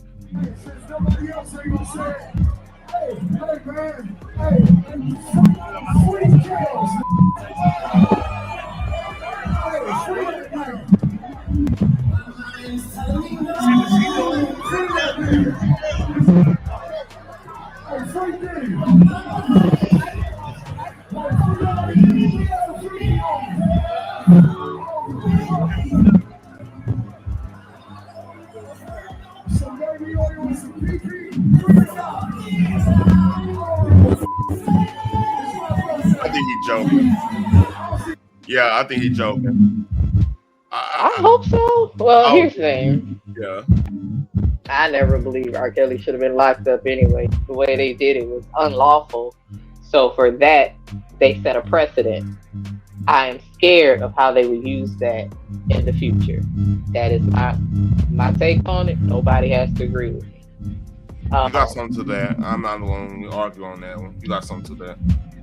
Yeah. Now, also, I believe that those parents should be locked up because they were the ones that pushed their children toward R. Kelly, even without, oh, well, yeah, we kind of knew about the Aaliyah thing, but we wasn't sure, but we still left our child there by themselves with this grown-ass man. You know what I'm saying? And some of them, they said he was charged with trafficking. Well, a lot of those parents signed over guardianship to R. Kelly. but they not gonna continuously repeat that part. Yep, that part too. He had guardianship rights over those children, and the parents did not start complaining until the kids reached 18, and they had no longer had access to money, because now that the child is 18, it goes to them and no longer goes to the parents. Yep. So now all of a sudden it's a problem. He's a predator. I can't get my child away from him. Blah blah blah. Your kids didn't want to come back to your ass because they discovered what the fuck you did. Mm-hmm. So now that they ass deep into it, it's like, why go home when your whole purpose of me coming out here is to be famous, and that ain't happened yet. Look, you don't get no argument out of that. Like, it's the same thing with the Michael Jackson thing, right? Which I don't think he did anything of that nature. He didn't. The FBI said that man ain't do nothing. The FBI keep tabs on everybody. They said we never found anything unlawful that man did. I think that was a record label thing, because the man owned the rights to the Beatles, so that's some wealth we can't even understand. And he wasn't, He bought a couple songs off of Eminem too, so I heard. Yeah. So that's the play, man, especially in the industry, because like it's remarkable that the industry that give us the stars that we love and cherish and everything. Not this. I won't say worship anything, because that's crazy. I don't worship. No, my man. I can admire and not worship. Yeah, I admire the skill set and everything, the work ethic and whatnot. But like they always try to find a way to destroy them. Well, Eddie Griffin said that years ago. He said, if you notice all of our black heroes, they always have an asterisk by their name. And he said, Cosby, Kobe, Jordan, Tyson, they all have asterisks. Jordan with his gambling addiction. They called it a gambling addiction. Kobe, they tried to get Gail to repeat that shit after he died. Oh, he, did what he did to that girl, blah, blah, blah. Well, he was found not guilty. Mm-hmm. So why are we bringing this shit up? Who else? Mike Tyson. We all know what he went to prison for and served time for. And man, like each one of them have an asterisk. And that lady said she went to his hotel room. What was that? 2 o'clock in the morning. Hotel room in the middle of the night. 1 to 2 o'clock in the morning, thinking they're gonna play Parcheesi. Girl, you know what the hell you went up there for, and you probably gave it up. And because it was a little bit too rough, you could say, "Oh, it was great." And what's so crazy too, man, is like that thing could happen to any dude. Legit. If a chick come over, this is why this is the benefit of being married, because we can check vibes. You know your girl's on some bullshit, and that's one positive. You check vibes, you could be like, you don't went through the rigmarole and all that stuff, so there ain't no secret or anything. You know what I mean? Right. But like you want to live the player life, which is cool. It's cool for a time frame, but especially after Me Too, because like really, you want to get down to it about Me Too, and I'll keep it a buck on this. That was a paragraph, hands down. And this is evidence to prove that. Why did it stop with just women? When it got with when these directors, strong on these dudes, because they signed a dotted line on some shit, right? Mm-hmm. Yeah, you got Kevin Spacey, which is part of Brian Singer. Brian Singer, he picked off the Israel. Kind of crazy. We don't have to get into it. But like it's just wild though. Like it stopped at the dudes, and then like one of the founders of the Me Too movement was trying to seduce a 17-year-old. So that killed the movement right then and there. I mean, how you gonna jump on these dudes, and honest got true. Weinstein, if he had kept himself together, half them girls probably wouldn't turn on him. You know how the game go. It's the fact that you absolutely. That's the thing, though, because the casting couch has always been the casting couch. You know, you can't. Oh, I'm an established actress, but you can't imagine what all I had to go through. Blah blah blah. You had a choice to say no, honey. You had a choice. But you telling everybody literally you chose having a career was way more important than your dignity. Let's be real. You could have walked out of that office. What was the child star name?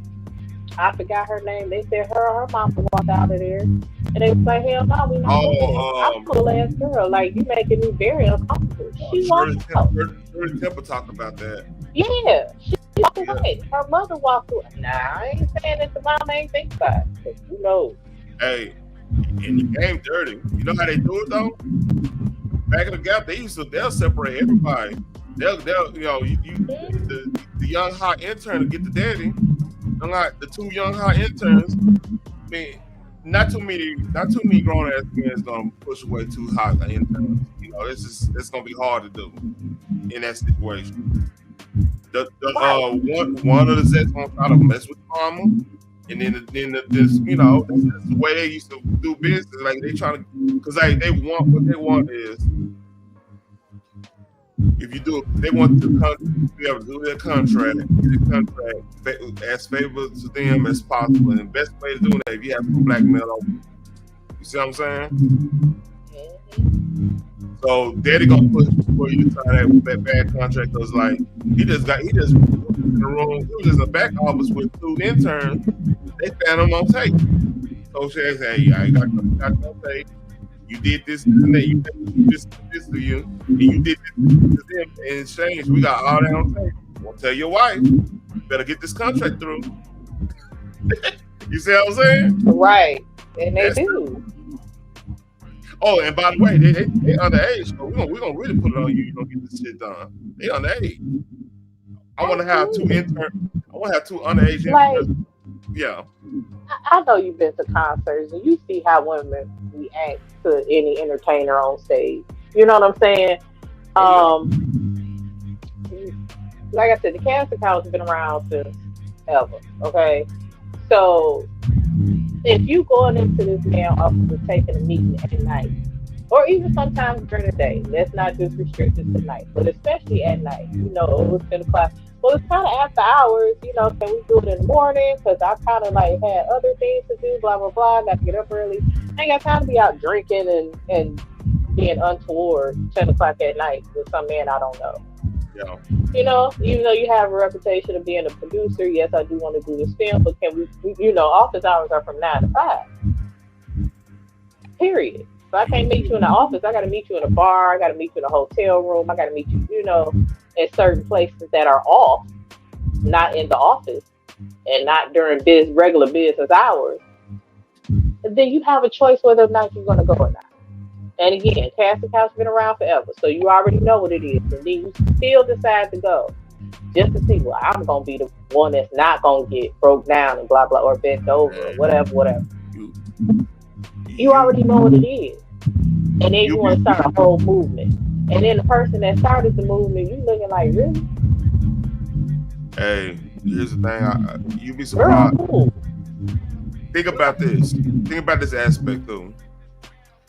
If in order to, because if survival is on the table, it's to survive and be past a part of your life where you feel threatened. I'm not saying you, I'm talking about in general. A lot of women will lay on their back to get out of a bad situation. Let's call it for what it is. And justify it. And they will justify it. You know, like prostitutes do it all the time. Yep. I mean, not even. I'm just giving them as an example. They do it all the time. They know they compromising themselves, but they excuse it, justify it, and they lay there and they say, "Yep." And even if you, I'm not saying you. I'm not saying that. Like I know nothing.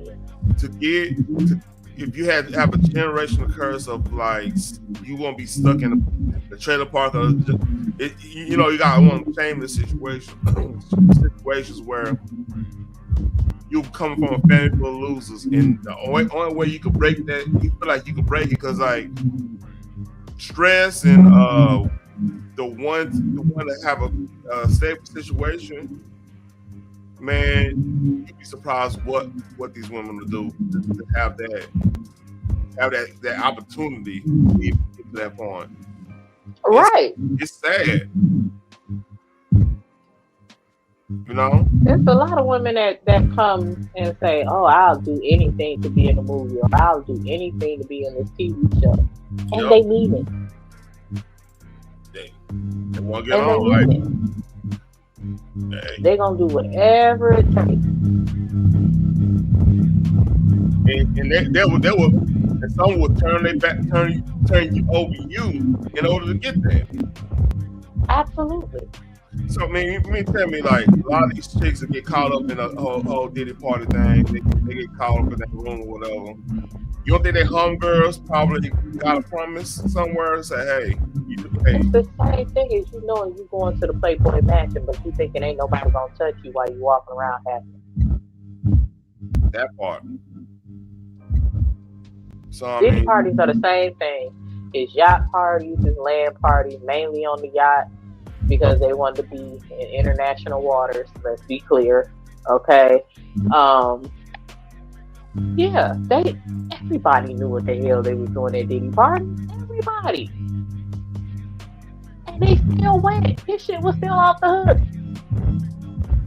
Yeah. And a lot of them celebrities lying talking about, oh, I got up out of there before any of that happened. How you leave off a boat? On a whole yacht. How you leave? I'm in a belief where the celebrities that was there, a lot of them probably was eye candy for get people they want. Because like, think about this: you're a publicist, right? Or you some type of middle management entity or celebrity, right? If you found out that other publicists in the mid-level thing going to this party with celebrities gonna be there and everything, likelihood of you attending that to about 10-20%, unless you're busy that week, whatever, because it's like an industry party. You know how that work. So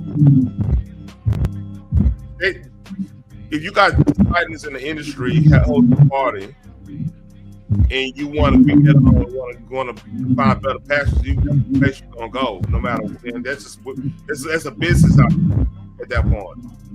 So I believe they use that straight up knowledge of just the business situation to treat these motherfuckers to go there, then they could compromise some of these cats, and that's why you notice. Look at hip hop now, pre-Diddy trial and post-Diddy trial.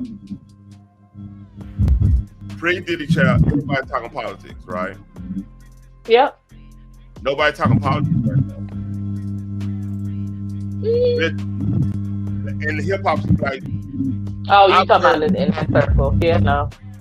Everybody legit quiet, like there's no. When the last time you saw no rap music in the top 100? You gotta go years. Gosh, yeah, that's. But you know what? You haven't. Can't say. Well,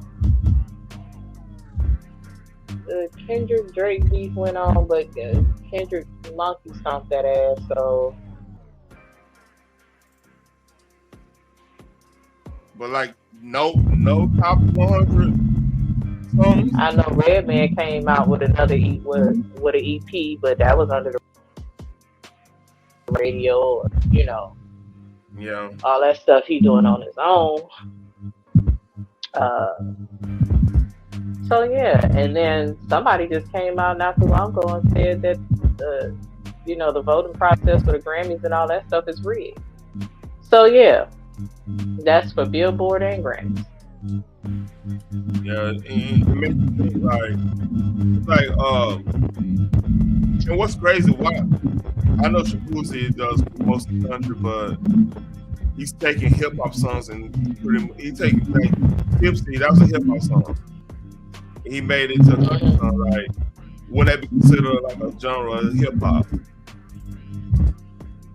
I mean, they could put it under hip hop and then let him win it.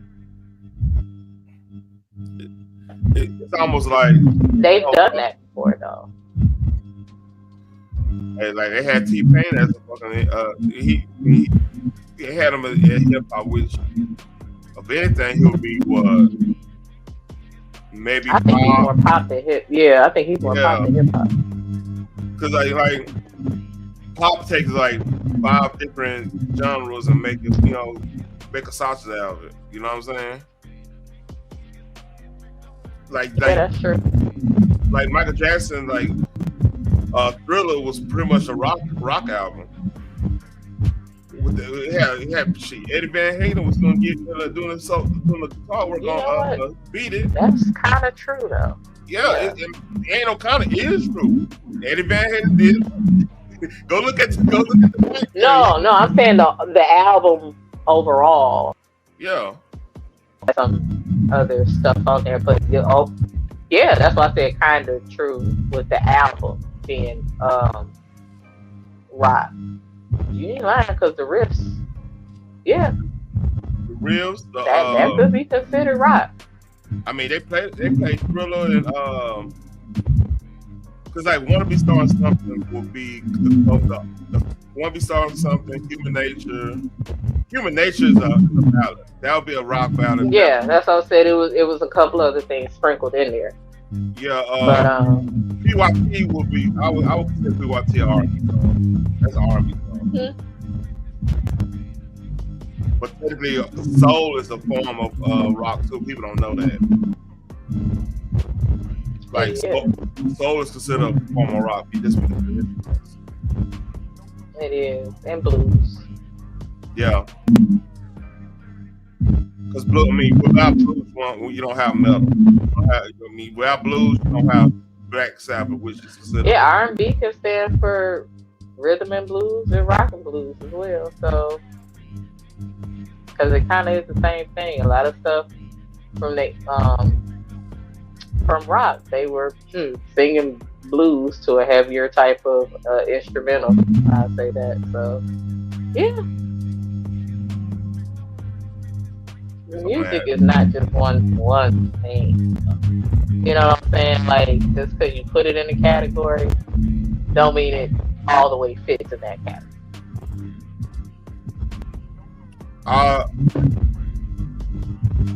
There's elemental truths of what certain musical genres is part of. You know what I'm saying? Because like you won't have like it's like 3 main branches of music, right? The classical, basically like your Beethoven's and strings and stuff like that. Gospel, you can argue gospel because that's like that's pretty much one of the biggest essence of music in Western civilization is the gospel type of stuff. So, you know what I mean? Because at one point they used to preach a song in some places. You know what I mean? And I'll put because like without gospel and all that, you don't have blues, you don't have country, you don't have folk. Because folk is that's a pretest of country. You know what I mean?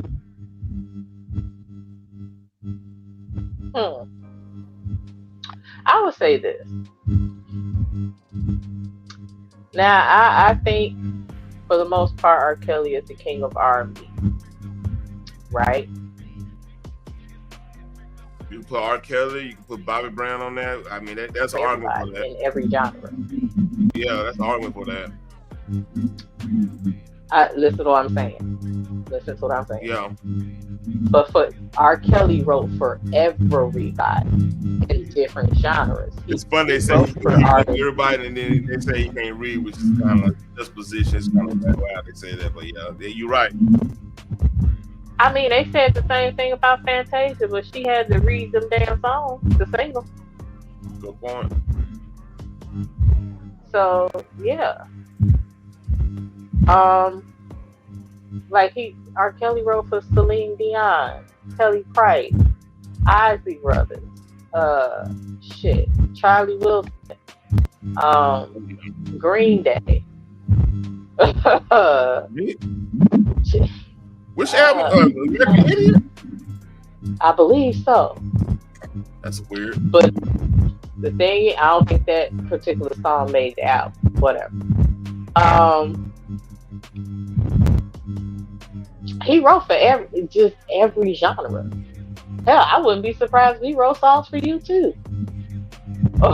You know what I'm saying? Like, because it kind of fits the direction you two was going.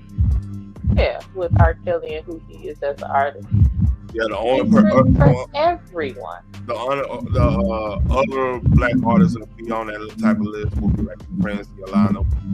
They as singles of the era, that's right for everybody.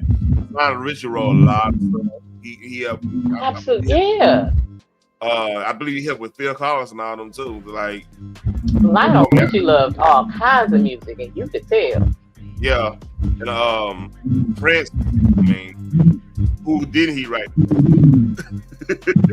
My God, like no, what kind of music didn't he write? Like he's R&B, he's rock, he's soul, he's blues. Like Under the Cherry Moon, still a masterpiece. I'm sorry. Yeah. The soundtrack he did for Batman, still a masterpiece. Great masterpiece. That's the reason my mama Purple Rain Batman was. Would be a lot of people all-time favorite forever. That's cemented. Yeah. Like that. It's not a song that man has ever written. And we ain't even that was not about... the shit. Even when he wasn't trying, that shit hit top 10. When he was just banging out songs just to get out from up under the damn record company, he was like, "Here, take this shit," and it was still top 10 shit. You know, that was. Hey, he did all the stuff like he did with The Time and Sheila E. and all them. Oh my God. Morris Day. Damn. I like The Time. Sheila E. Apollonia. Yeah.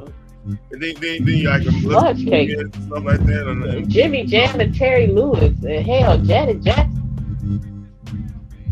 Yeah. I think anytime, anyway. I think you wrote that, didn't you? Am I tripping? If I think Jimmy Jam and Terry Lewis did, yeah. Yeah.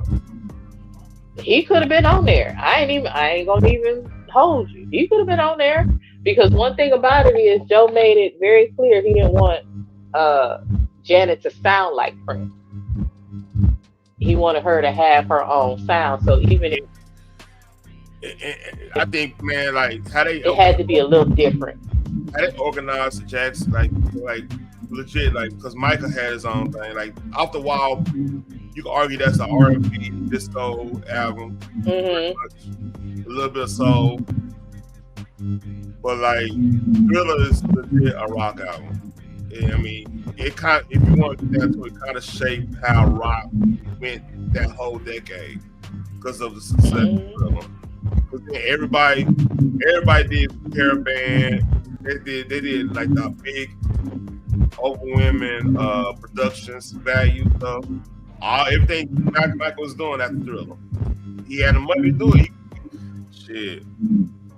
Flaming stages, everything. If you go look at all the rock stars, other than it kind of be fair, it kind of that whole production kind of started with the whole Kiss situation.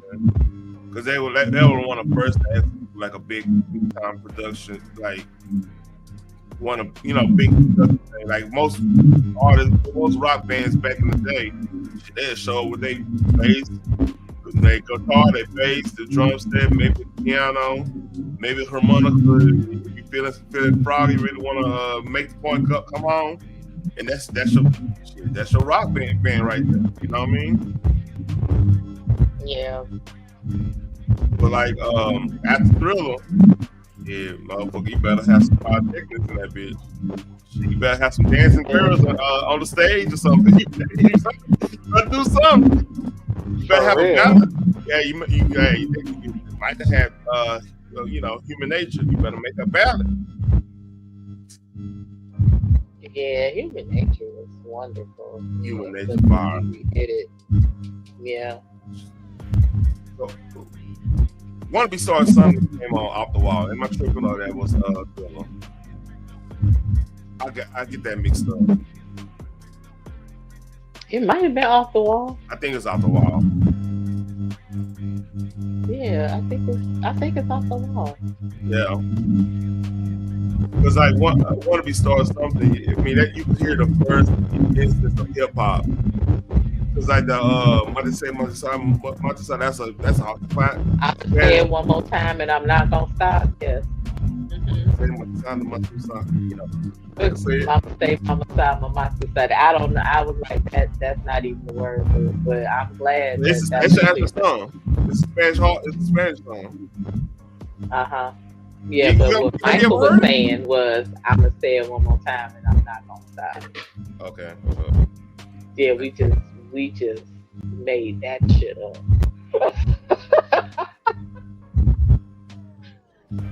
Hold on, let me go. It's an actual song. The song jam. And like, listen, I'm all for the Mama say, Mama song. I get it.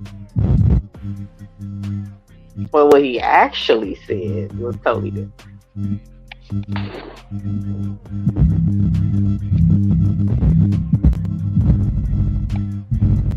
So did you want to do the Anton thing like Friday? Yeah, we'll do that. Okay. I'll send you the clips of the breakdown of the interview. Or I sent you the whole damn thing so you can watch it. If you don't want to do like a raw reaction.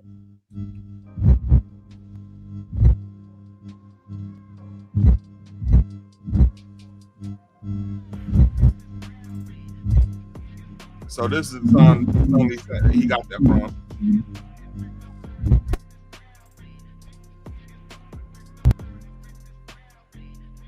I ain't gonna play it because that will play it. Okay. This is a jazz song. Like I believe this shit was hard for years until I was corrected on what the hell he was actually saying. I was like, fuck that shit. I don't want to say that. I want to say what I've always said. I forgot what it means. It's African. I do too. I forgot, but shit hit hard. Let's say that. Yeah. Something else. This.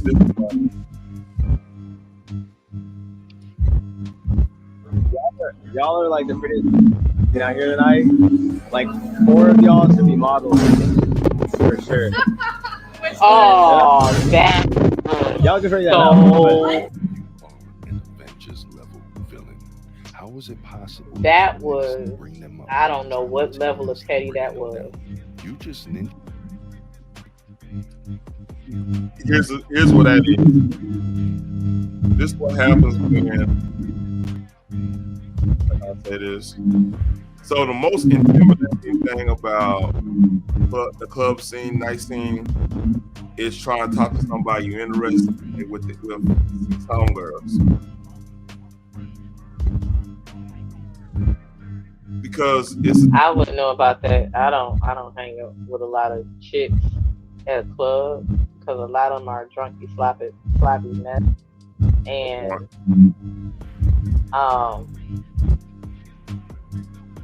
you know, if you associate yourself, if you don't know who that person is when they go out to the club and stuff, and then they end up, you know, a little loose, and their goal is to get drunk or to go home with some dude and all that stuff. Like that's not who I am. So I kind of ride solo. I'm not gonna be looking out for you because you grown.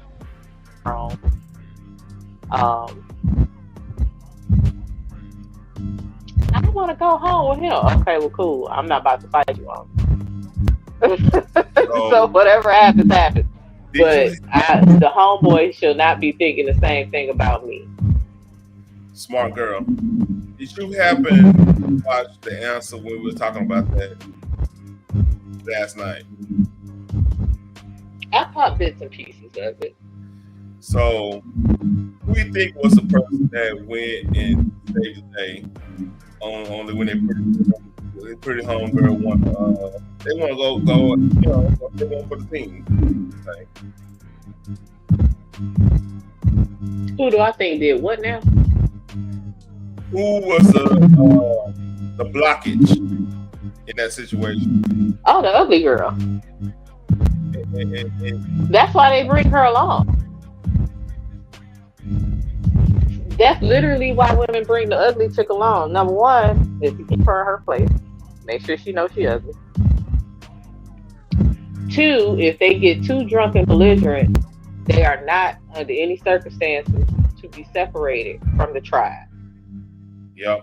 And the ugly girl makes sure that happens. Now, the ugly girl is usually the big girl that can actually whoop a nigga ass too. She ain't got nothing to lose. Or think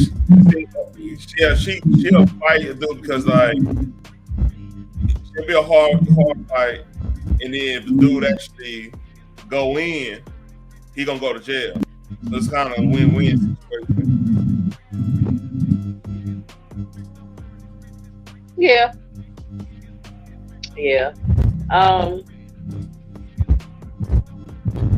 I think I made such and such mad because Mercy he was talking. I said, back in the gap, you've been the first one I talked to because I already knew you're gonna be strong with it. I'll be like, I got this is what I got right here. And she doesn't buzz out and laugh. I said, it's just now see, the giggle box is usually not strong with. I'm sorry. The giggle box? And I don't know Mercy like that. I do know she's from Detroit, and we are a lot. Females in Detroit are a lot. Oh, I already know. I know. Shit, we been doing. Y'all just say some shit like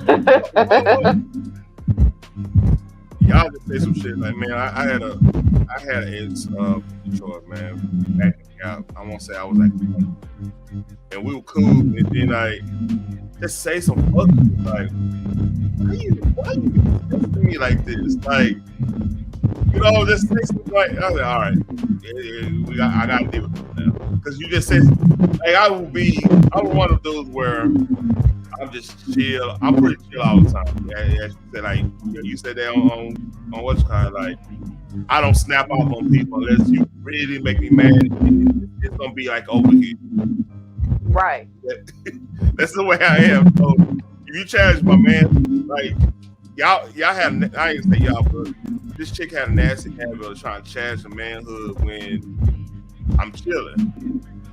So you don't do that. You don't do that to chill people. We got a level where it's a deep part that's going to where, you know, you ain't gonna feel comfortable just chilling, floating in.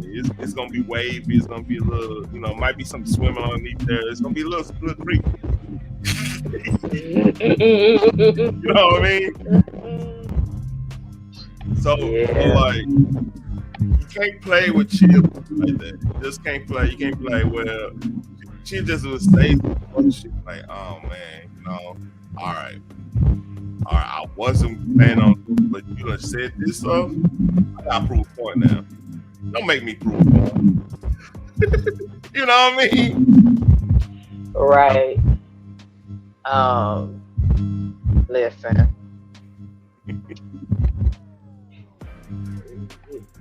You just gonna go through a lot fucking with me. I'm gonna be the chick that always say no. If I'm in a bar setting, it's just like, nah, I'm good.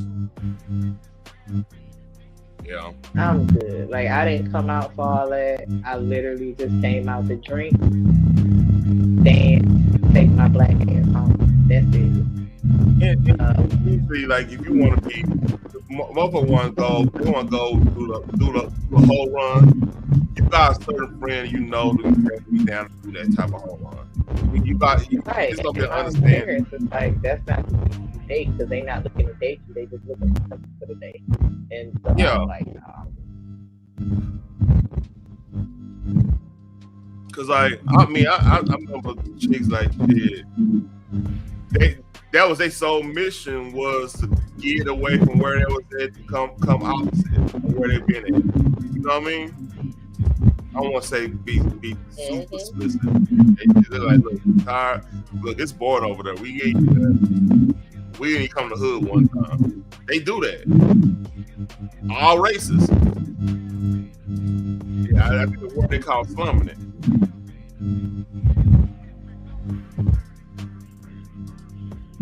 I feel bad for all those misguided souls that was going out to the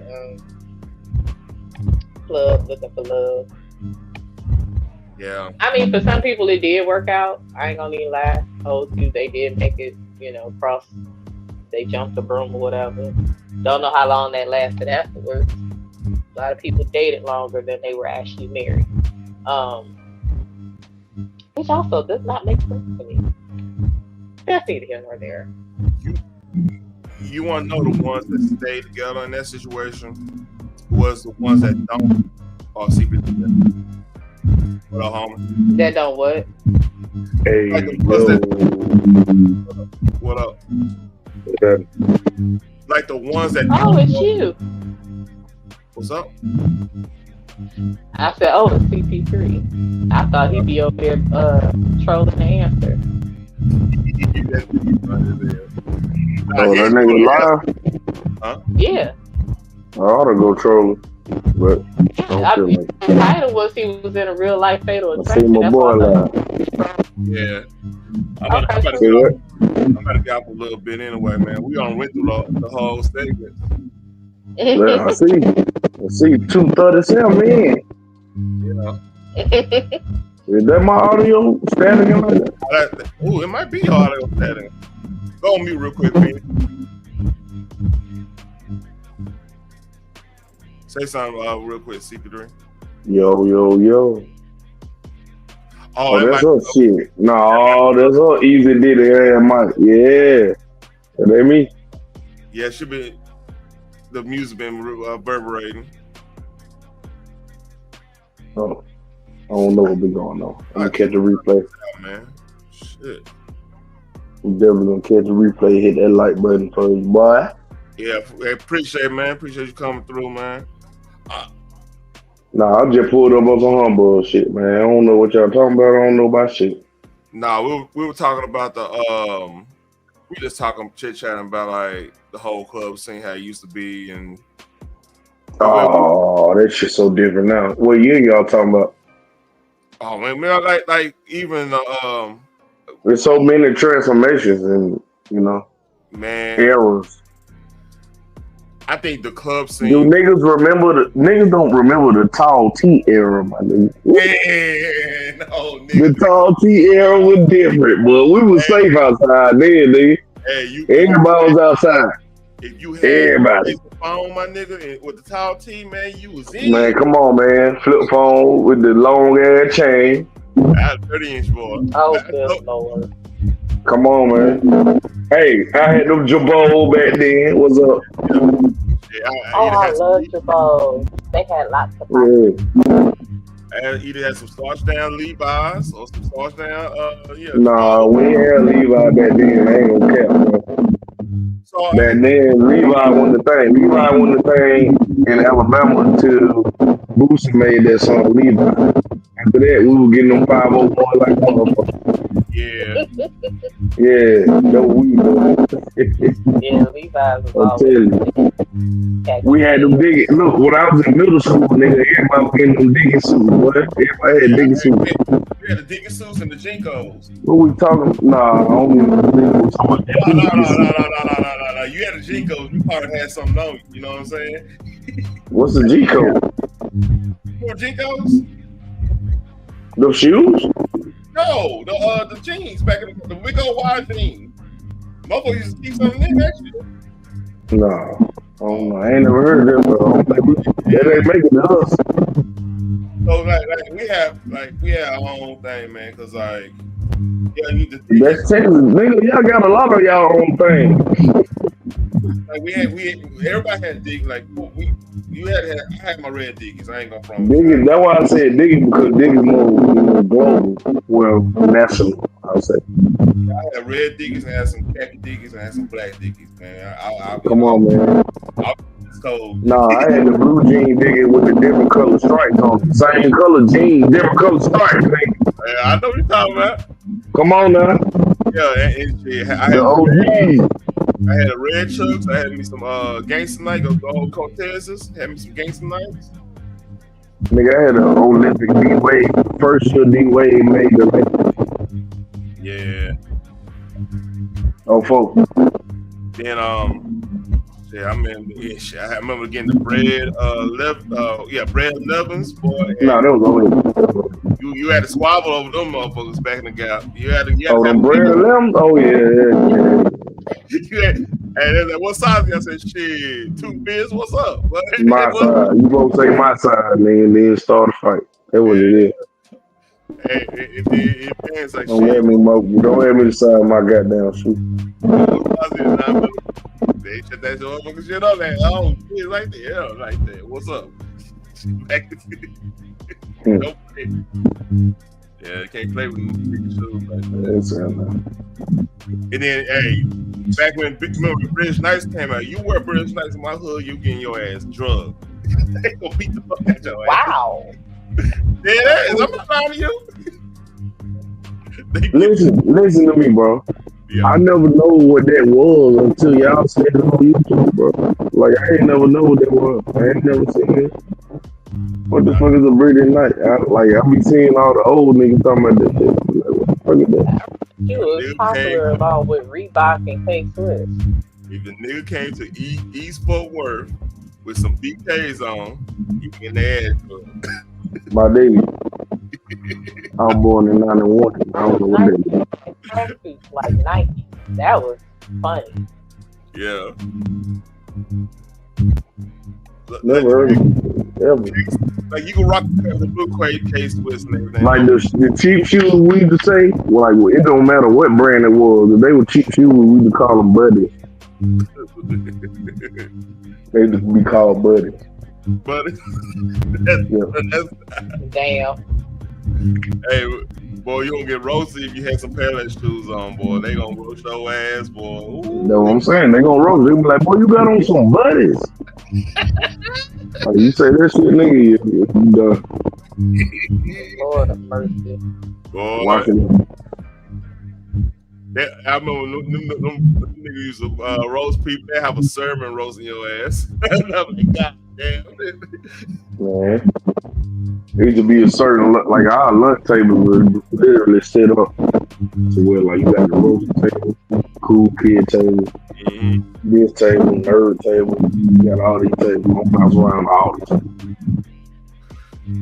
So one of my old house with my nephew at now, we never ate inside the lunchroom. They had like an outside, one of them outside like chill things. So we had our own bench.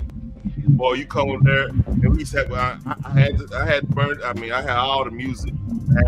So we had a boombox out there, jamming, whatever. Boy, you come out there, you come there, wrinkle, they roast your ass.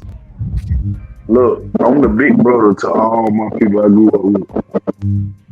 I grew up in Prime Wayne era. Like, I had all that mixtape shit.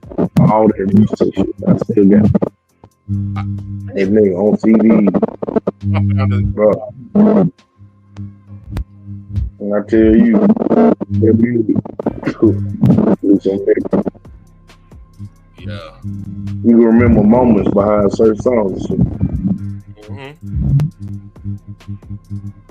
I had all the Screw back in the game, like the OG Run C, the Michael Watts, DJ Screw stuff.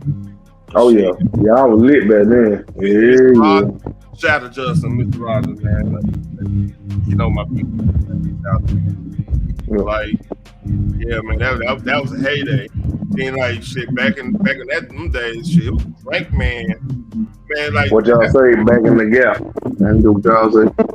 Yeah, back in the gap, like shit. I would say from 01 to like 09. Man, there was so many goddamn Drake, man. You know what I'm talking about, Drake, right? Oh yeah. Yeah, we was screwed up. We was screwed up. Everybody was. Everybody. Man. A lot of them let it go. Hey, all niggas had to act right, you know what I'm saying? Hey, we called it, Bama. We called it here. Like I said, they had to act right, but you know. Hey, we were doing too much, but we were putting the Xanax in the mold. Y'all went extra. You just put Jolly Ranch in the shit and we chilling. Y'all with the extra bag. No, we had the Jolly Rancher too. What? Yeah, man. Like I knew people was popping them out. Like I ain't. I sip a little bit every now and then, and I'm chilling. I don't know. Yeah, that's your smoking base. That basically was substitute for smoking. Yeah. It got a little. Man, I had never forget this.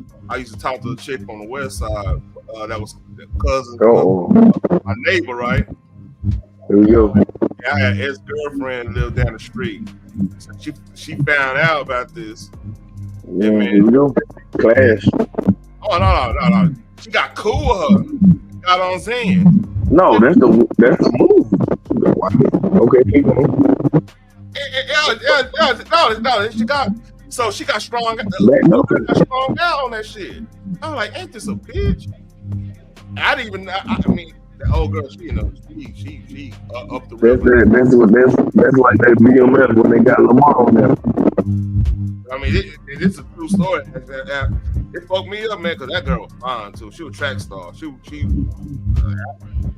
man ran everything. A lot of them by the Yeah. They be straight on, boy. They get hooked to that shit one time, they done for life. Done. Over. I found out like I had moved away from the hood. Like at that time, I moved. It don't matter. They do it more outside of it. No. Hear me out. I found out about all this shit afterwards because like I went go see my neighbor because her cousin. I said, man, hey, what's going on with such? She's like, oh, she out of there. Like what? And she just told me, I'm like, she said, yeah, something. I just shake my head. I'm like, damn, I didn't even know this shit. I was way past that situation anyway, but like it fucked me up a little bit because like she actually had something going on. Right, and you wouldn't even guess it. Yeah. Right. Oh, here we go. We went in the deep water. You hear me, Phoenix? Say something while you got that shit static and all goddamn all that time. I mean, y'all have a good talk. I don't talk when y'all talk. Y'all be talking about stuff I can't relate to because I ain't a dude. That ain't just dude talk. You can sing some shit. Yes. But I collect. You and me. Hey, shout out to Buckeye Nation. Oh, let me roll this in your face. I forgot. You one of them. What you talking about? Buckeye Nation. Oh, I mean, I'll give you yo. No. I'm talking to her. She in that state. She in that segment we cross out all around our city. They just we cross all them letters out. Whatever. You know that red X go on top of your. You know. No, I don't. It is now. Hey, we finally caught y'all cheating. Now look what happened. We finally caught y'all cheating. Now y'all ain't finally cheating no more. Y'all got Sharon over there still crying with that tight sweater jacket on. He crying because with a tight sweater, a jacket on. Okay, they ain't got shit to do He with cry it. when he win and when he lose. What's wrong with him? He's an emotional person. I You don't know. can't look. Niggas ain't used to shit. That's what they mean. Niggas ain't used to shit. Niggas ain't used to shit. Well, That's the answer. he must be a nigga who ain't used to shit. I don't know. That's exactly what it is. I'm debating on doing a watch party about the game tomorrow. I think that's gonna be a different. It's gonna be something different tomorrow, boy. Who playing tomorrow? Did you play your intro? Delaware. Detroit. Oh, y'all better know tomorrow? Oh, yeah, tomorrow. I might do a watch party. Oh, you got to. You got to, bro. And she got to be up here. Like it cussed out. I got. Oh, no. I'm pulling back up for that. Oh, God. Yes, sir. Hey, did you happen to see my intro? I seen when you posted it. I ain't gonna watch it, but I ain't gonna lie. Man, yeah. Show it to me now. You about to pull it up. Look like you about to click on it. We do Don't show it to me. Don't look. That shit is The following funny. program is rated TV MALV. It contains strong language, violence, and nudity. It is intended only for mature audiences.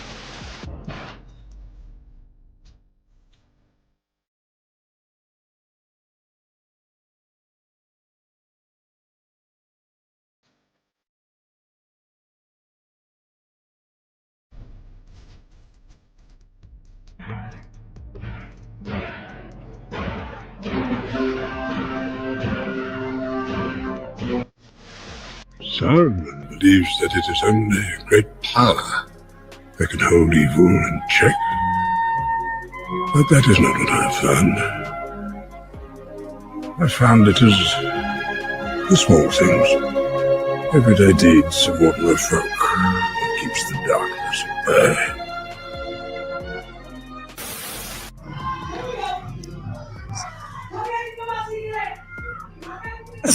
Oh, they're being cute about it. Oh, there we go. Oh, gosh. Oh, that guy's going after Dak. Oh, my gosh. Oh, my gosh. Oh, my, they ripped off the paper. Oh, my gosh.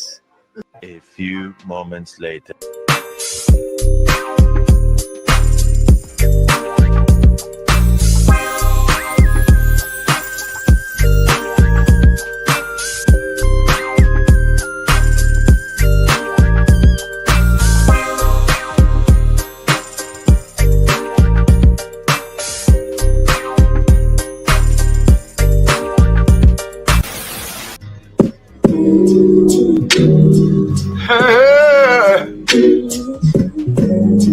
Ain't nobody calling me, texting me, paging me, asking me, are you still involved? Calling me, texting me, paging me, asking me, am I still involved? Y'all usually check on me. Listen. I'm still involved. Oh, shut up, my boy. I'm still involved. Oh, I'm still them boys, I'm still them boys.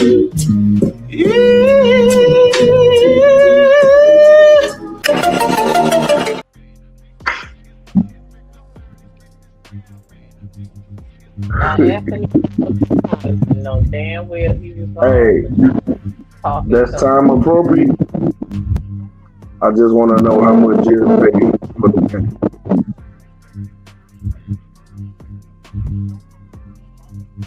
I'll go on mute. Hey, mute real quick, Phoenix. What you say again? I'm sorry. I said that's all good. That's all good. Like within the time frame, that little role y'all on. I just want to know how much Jerry paid for them games. I go on mute. First of all, First of all, since you got you It's said a that, reason you hold on. It's a reason you just laughed hysterically. Okay, I'll go on mute. first of all, number one, I predicted what your team was gonna do. You can't say up and say I didn't predict that. Win the division? I predicted y'all not gonna have a hard time winning that division. And Steelers right now, I can't remember you now. You gotta play that back. I don't remember that far ago. Well, you know I smoke them hot right now, nigga. I don't remember that far back. All right, if you ask, I'm guaranteed you got to show me proof. Nope. You gotta clip it up and send it to me. Nope. You're not getting in contact with me. Nope. I gotta go all the way back in the first of the year. Well, if you want to prove your point, yes. I ain't gonna believe you. All right, you know what? Bet. I will go find that because I looked at y'all. I remember we were doing me and you weren't anticipating Lamar getting hurt. You weren't anticipating that. No. I didn't go into the team. I want to know exactly what you said. Man. Okay. Is this before or after Aaron Rodgers was confirmed to go there? This is the first. I think that was before. When Aaron Rodgers got on the team, Aaron Rodgers was already on the team when this happened. Because it was preseason. No, I think that. No, I don't know. I'm guaranteeing you ask Russell Red. Show me the clip. Now, you listen. I gotta go through this, but before I go through this, matter of fact, you know, goddamn, you don't think I'm all right. You want to play? You want to be the Virgo today? We're gonna be Virgo today. We're gonna be. I'm a Virgo every day. All right, you don't think Fat Me agrees? Let me go find this motherfucker. Shit, hold up.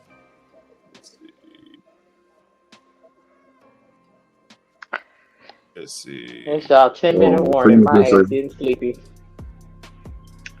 Oh. Let me go. I ain't trying to write code. You looking for something. Y'all get back with y'all look. What is that on the screen? Y'all gonna get back to y'all shit. I bet. Oh, that dude was being petty. All right. Y'all get back to it.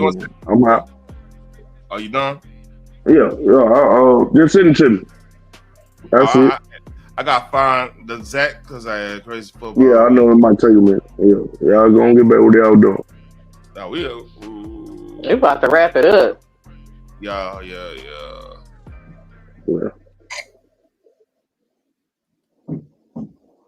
I sleepy. That's college football. Let's see. You don't want to talk about that? No, I'm chilling. I ain't heard what you said week one. I said, hold on, that's a lot. Week one. Who do we play week one? Well, hold up, that's a lot though, because I gave y'all props. Who do we play week one? Matter of fact, we the only one gave y'all a fucking game. Be real with you. Be 100 with you. On top of that shit. You was playing a freshman starting his first game ever against Archman. Okay. That was a Heisman favorite. A Heisman number one team in the nation. That what y'all was. No, that shit don't matter. No, it do matter. It do matter. That shit can be snapped in a heartbeat. Don't they count straight the schedule? That's a win against a number one team. But hear me out. Okay. Straight the schedule. All right, man. We beat the number one team the first week, and we ain't let it go. Buckeye Nation, baby. And we got our payback on the team up north. Looks at Phoenix. I think this might be. You do know Ohio is north, right? Not north. North. Not over there. Right on. On a preseason one. Right next to I know the map. Still north. Anywho.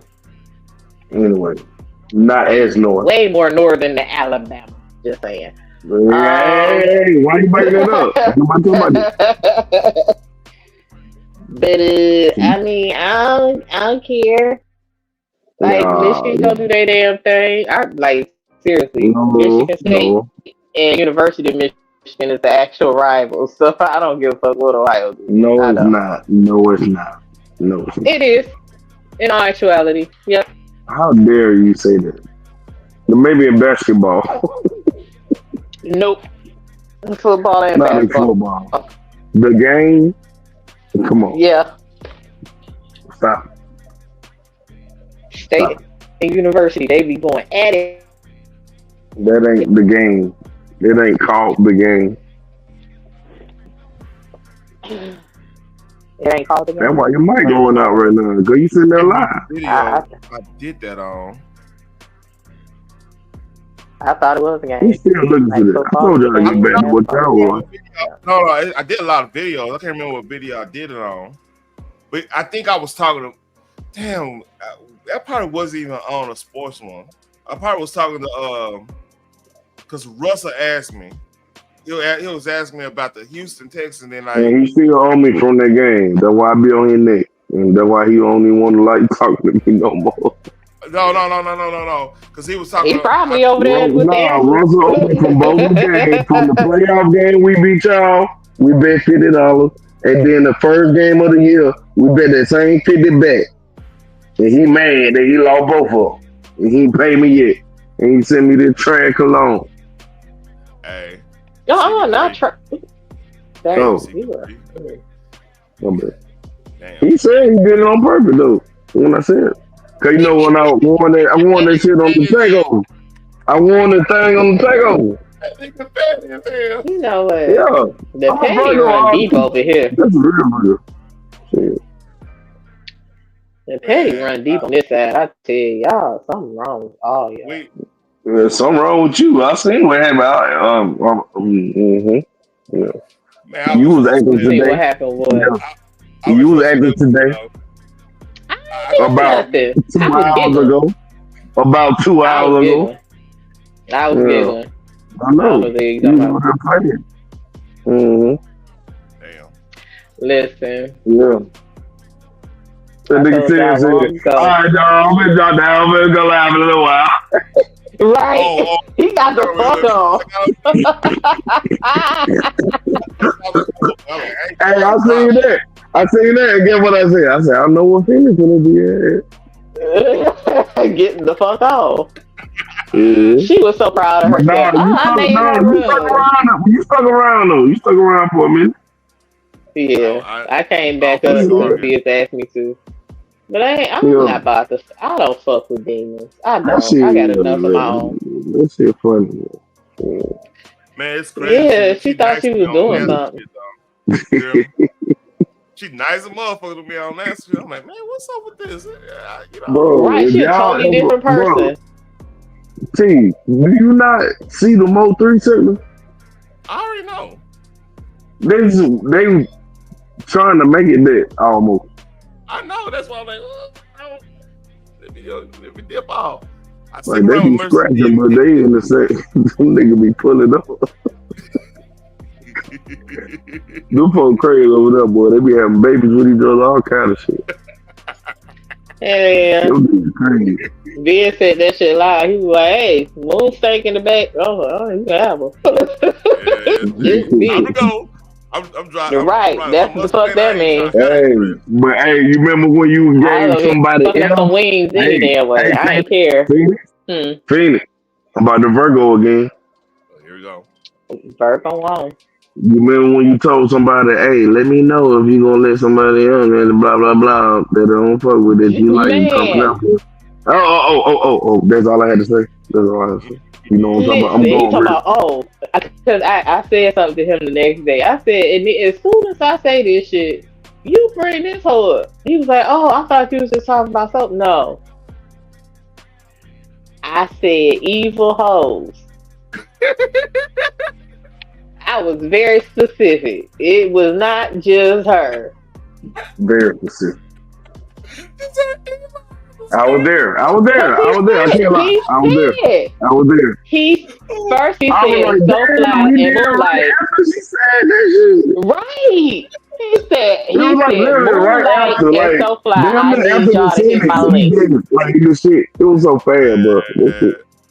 I was like, what? Then he called me up there, and that was one of the first things I said. I said, if you end up, please let me know so I can drop down, because I don't fuck with them under any circumstances. I don't. There's no conversation that we can have because they don't have conversations. They just yell, argue, fuss. Fight. I don't participate in it. I don't do it in my real life. I'm not gonna do it online. The Bogarter, man, that's that shit. I said, hey, one reason the people react the way they react, you be Bogart the panel, man. Just chill out, just relax. And no sooner did I say that he lets up Moonlight, and I'm like, what the dog? I gotta go. I dropped down so quick. Bro, I'm talking about immediately after she said that shit. That shit was crazy. It was so. And then it was like, all right, I will. Right. Like, nigga, I'm gone. I'm not around for this shit. Hey, like, no, bro. And then she wanted to play mediator between Answer and so like, and then she acted halfway like she had sense. Like, okay, so you know what to do, you just choose not to fucking do it. It was decent a little bit. Man, yeah, she almost sounded human. She almost sounded human. Yeah, for the first time. I was like, oh my god, who is this shit? I was completely shocked. To be honest, man, you and me both. I think that might be the time she blocked me, cause I ain't seen him shit. Folks be saying her name and shit, she blocked me. Hey, I was like, damn, what I do? I had to give all I said was she was overage for the segment. Oh, shit. And then she blocked me. Nah, real shit though. I gave her props. I was like, man, you took my. Hey, we had a little road spell. You took on the chin, you didn't flag a nigga or anything. I didn't do nothing to be flag a bull. You know what I'm saying? But just in case, you know, it don't matter. You can just breathe wrong and she'll flag the fuck out your ass. See, now I know what you're talking about. You remember when she posted you? Did you not scroll up a couple times and see what she posted me? I just never said that to her. Now, she had posted me too. She circled me, bro. I said, "Oh Lord." Shit. She go. I ain't say no bad. Hey, I did that shit so PG-13, but it was funny. When you put Skeletor the boy, I was like, oh, listen. When that motherfucker was chilling by a pool. Well, I used to play with him too on that game. That's so funny. That's why I was like, oh Lord, I used to play with that shit was organic. That nigga combos the dog. He got them combos, man. You weren't lying. That motherfucker. That shit was that boy was cold on the game. You ever see that shit was organic? That came out. Yeah, that was perfect. Came out of that was perfect. Yeah. Cause I was like, that was an on-time thing right there. Cause I was like, Lord, is that a motherfucker? They right by the pool just chilling. This some bullshit. Did y'all see my tribute? I said tribute. I said, oh Lord. Oh, yeah, I think it is. I think that shit is. I was like, you don't have to use this shit. No, I wouldn't seen it myself first. Yeah, and I didn't cuss. They couldn't get me on cuss and anything. I was a real chill. Like, let's look at, hey, you know. But like I said, she took it on the show. Let's watch a little gameplay. That's all. Yeah, that's all. You know, I'm a nerd. Yeah, that was the show called Nerdish. We were nerds. So, you know? Yep, and we were commentating on the game. Yep. See, like that shit was funny. I was like, as soon as I said, please do not have me up here with these folks, bro. Immediately, that nigga was like, all right, and then that whole popped up. I'm like, what the bye, y'all, bro. Hell no. I'm talking about blindsided too. Blindsided. Man, no warning. Immediately. Man. No warning. She came at the crowd. You know, like wrestling. The motherfucker come at the crowd. Yeah. I was like, what kind of foolishness? Okay. All right. We ain't friends. I get it. I understand. WWE storyline.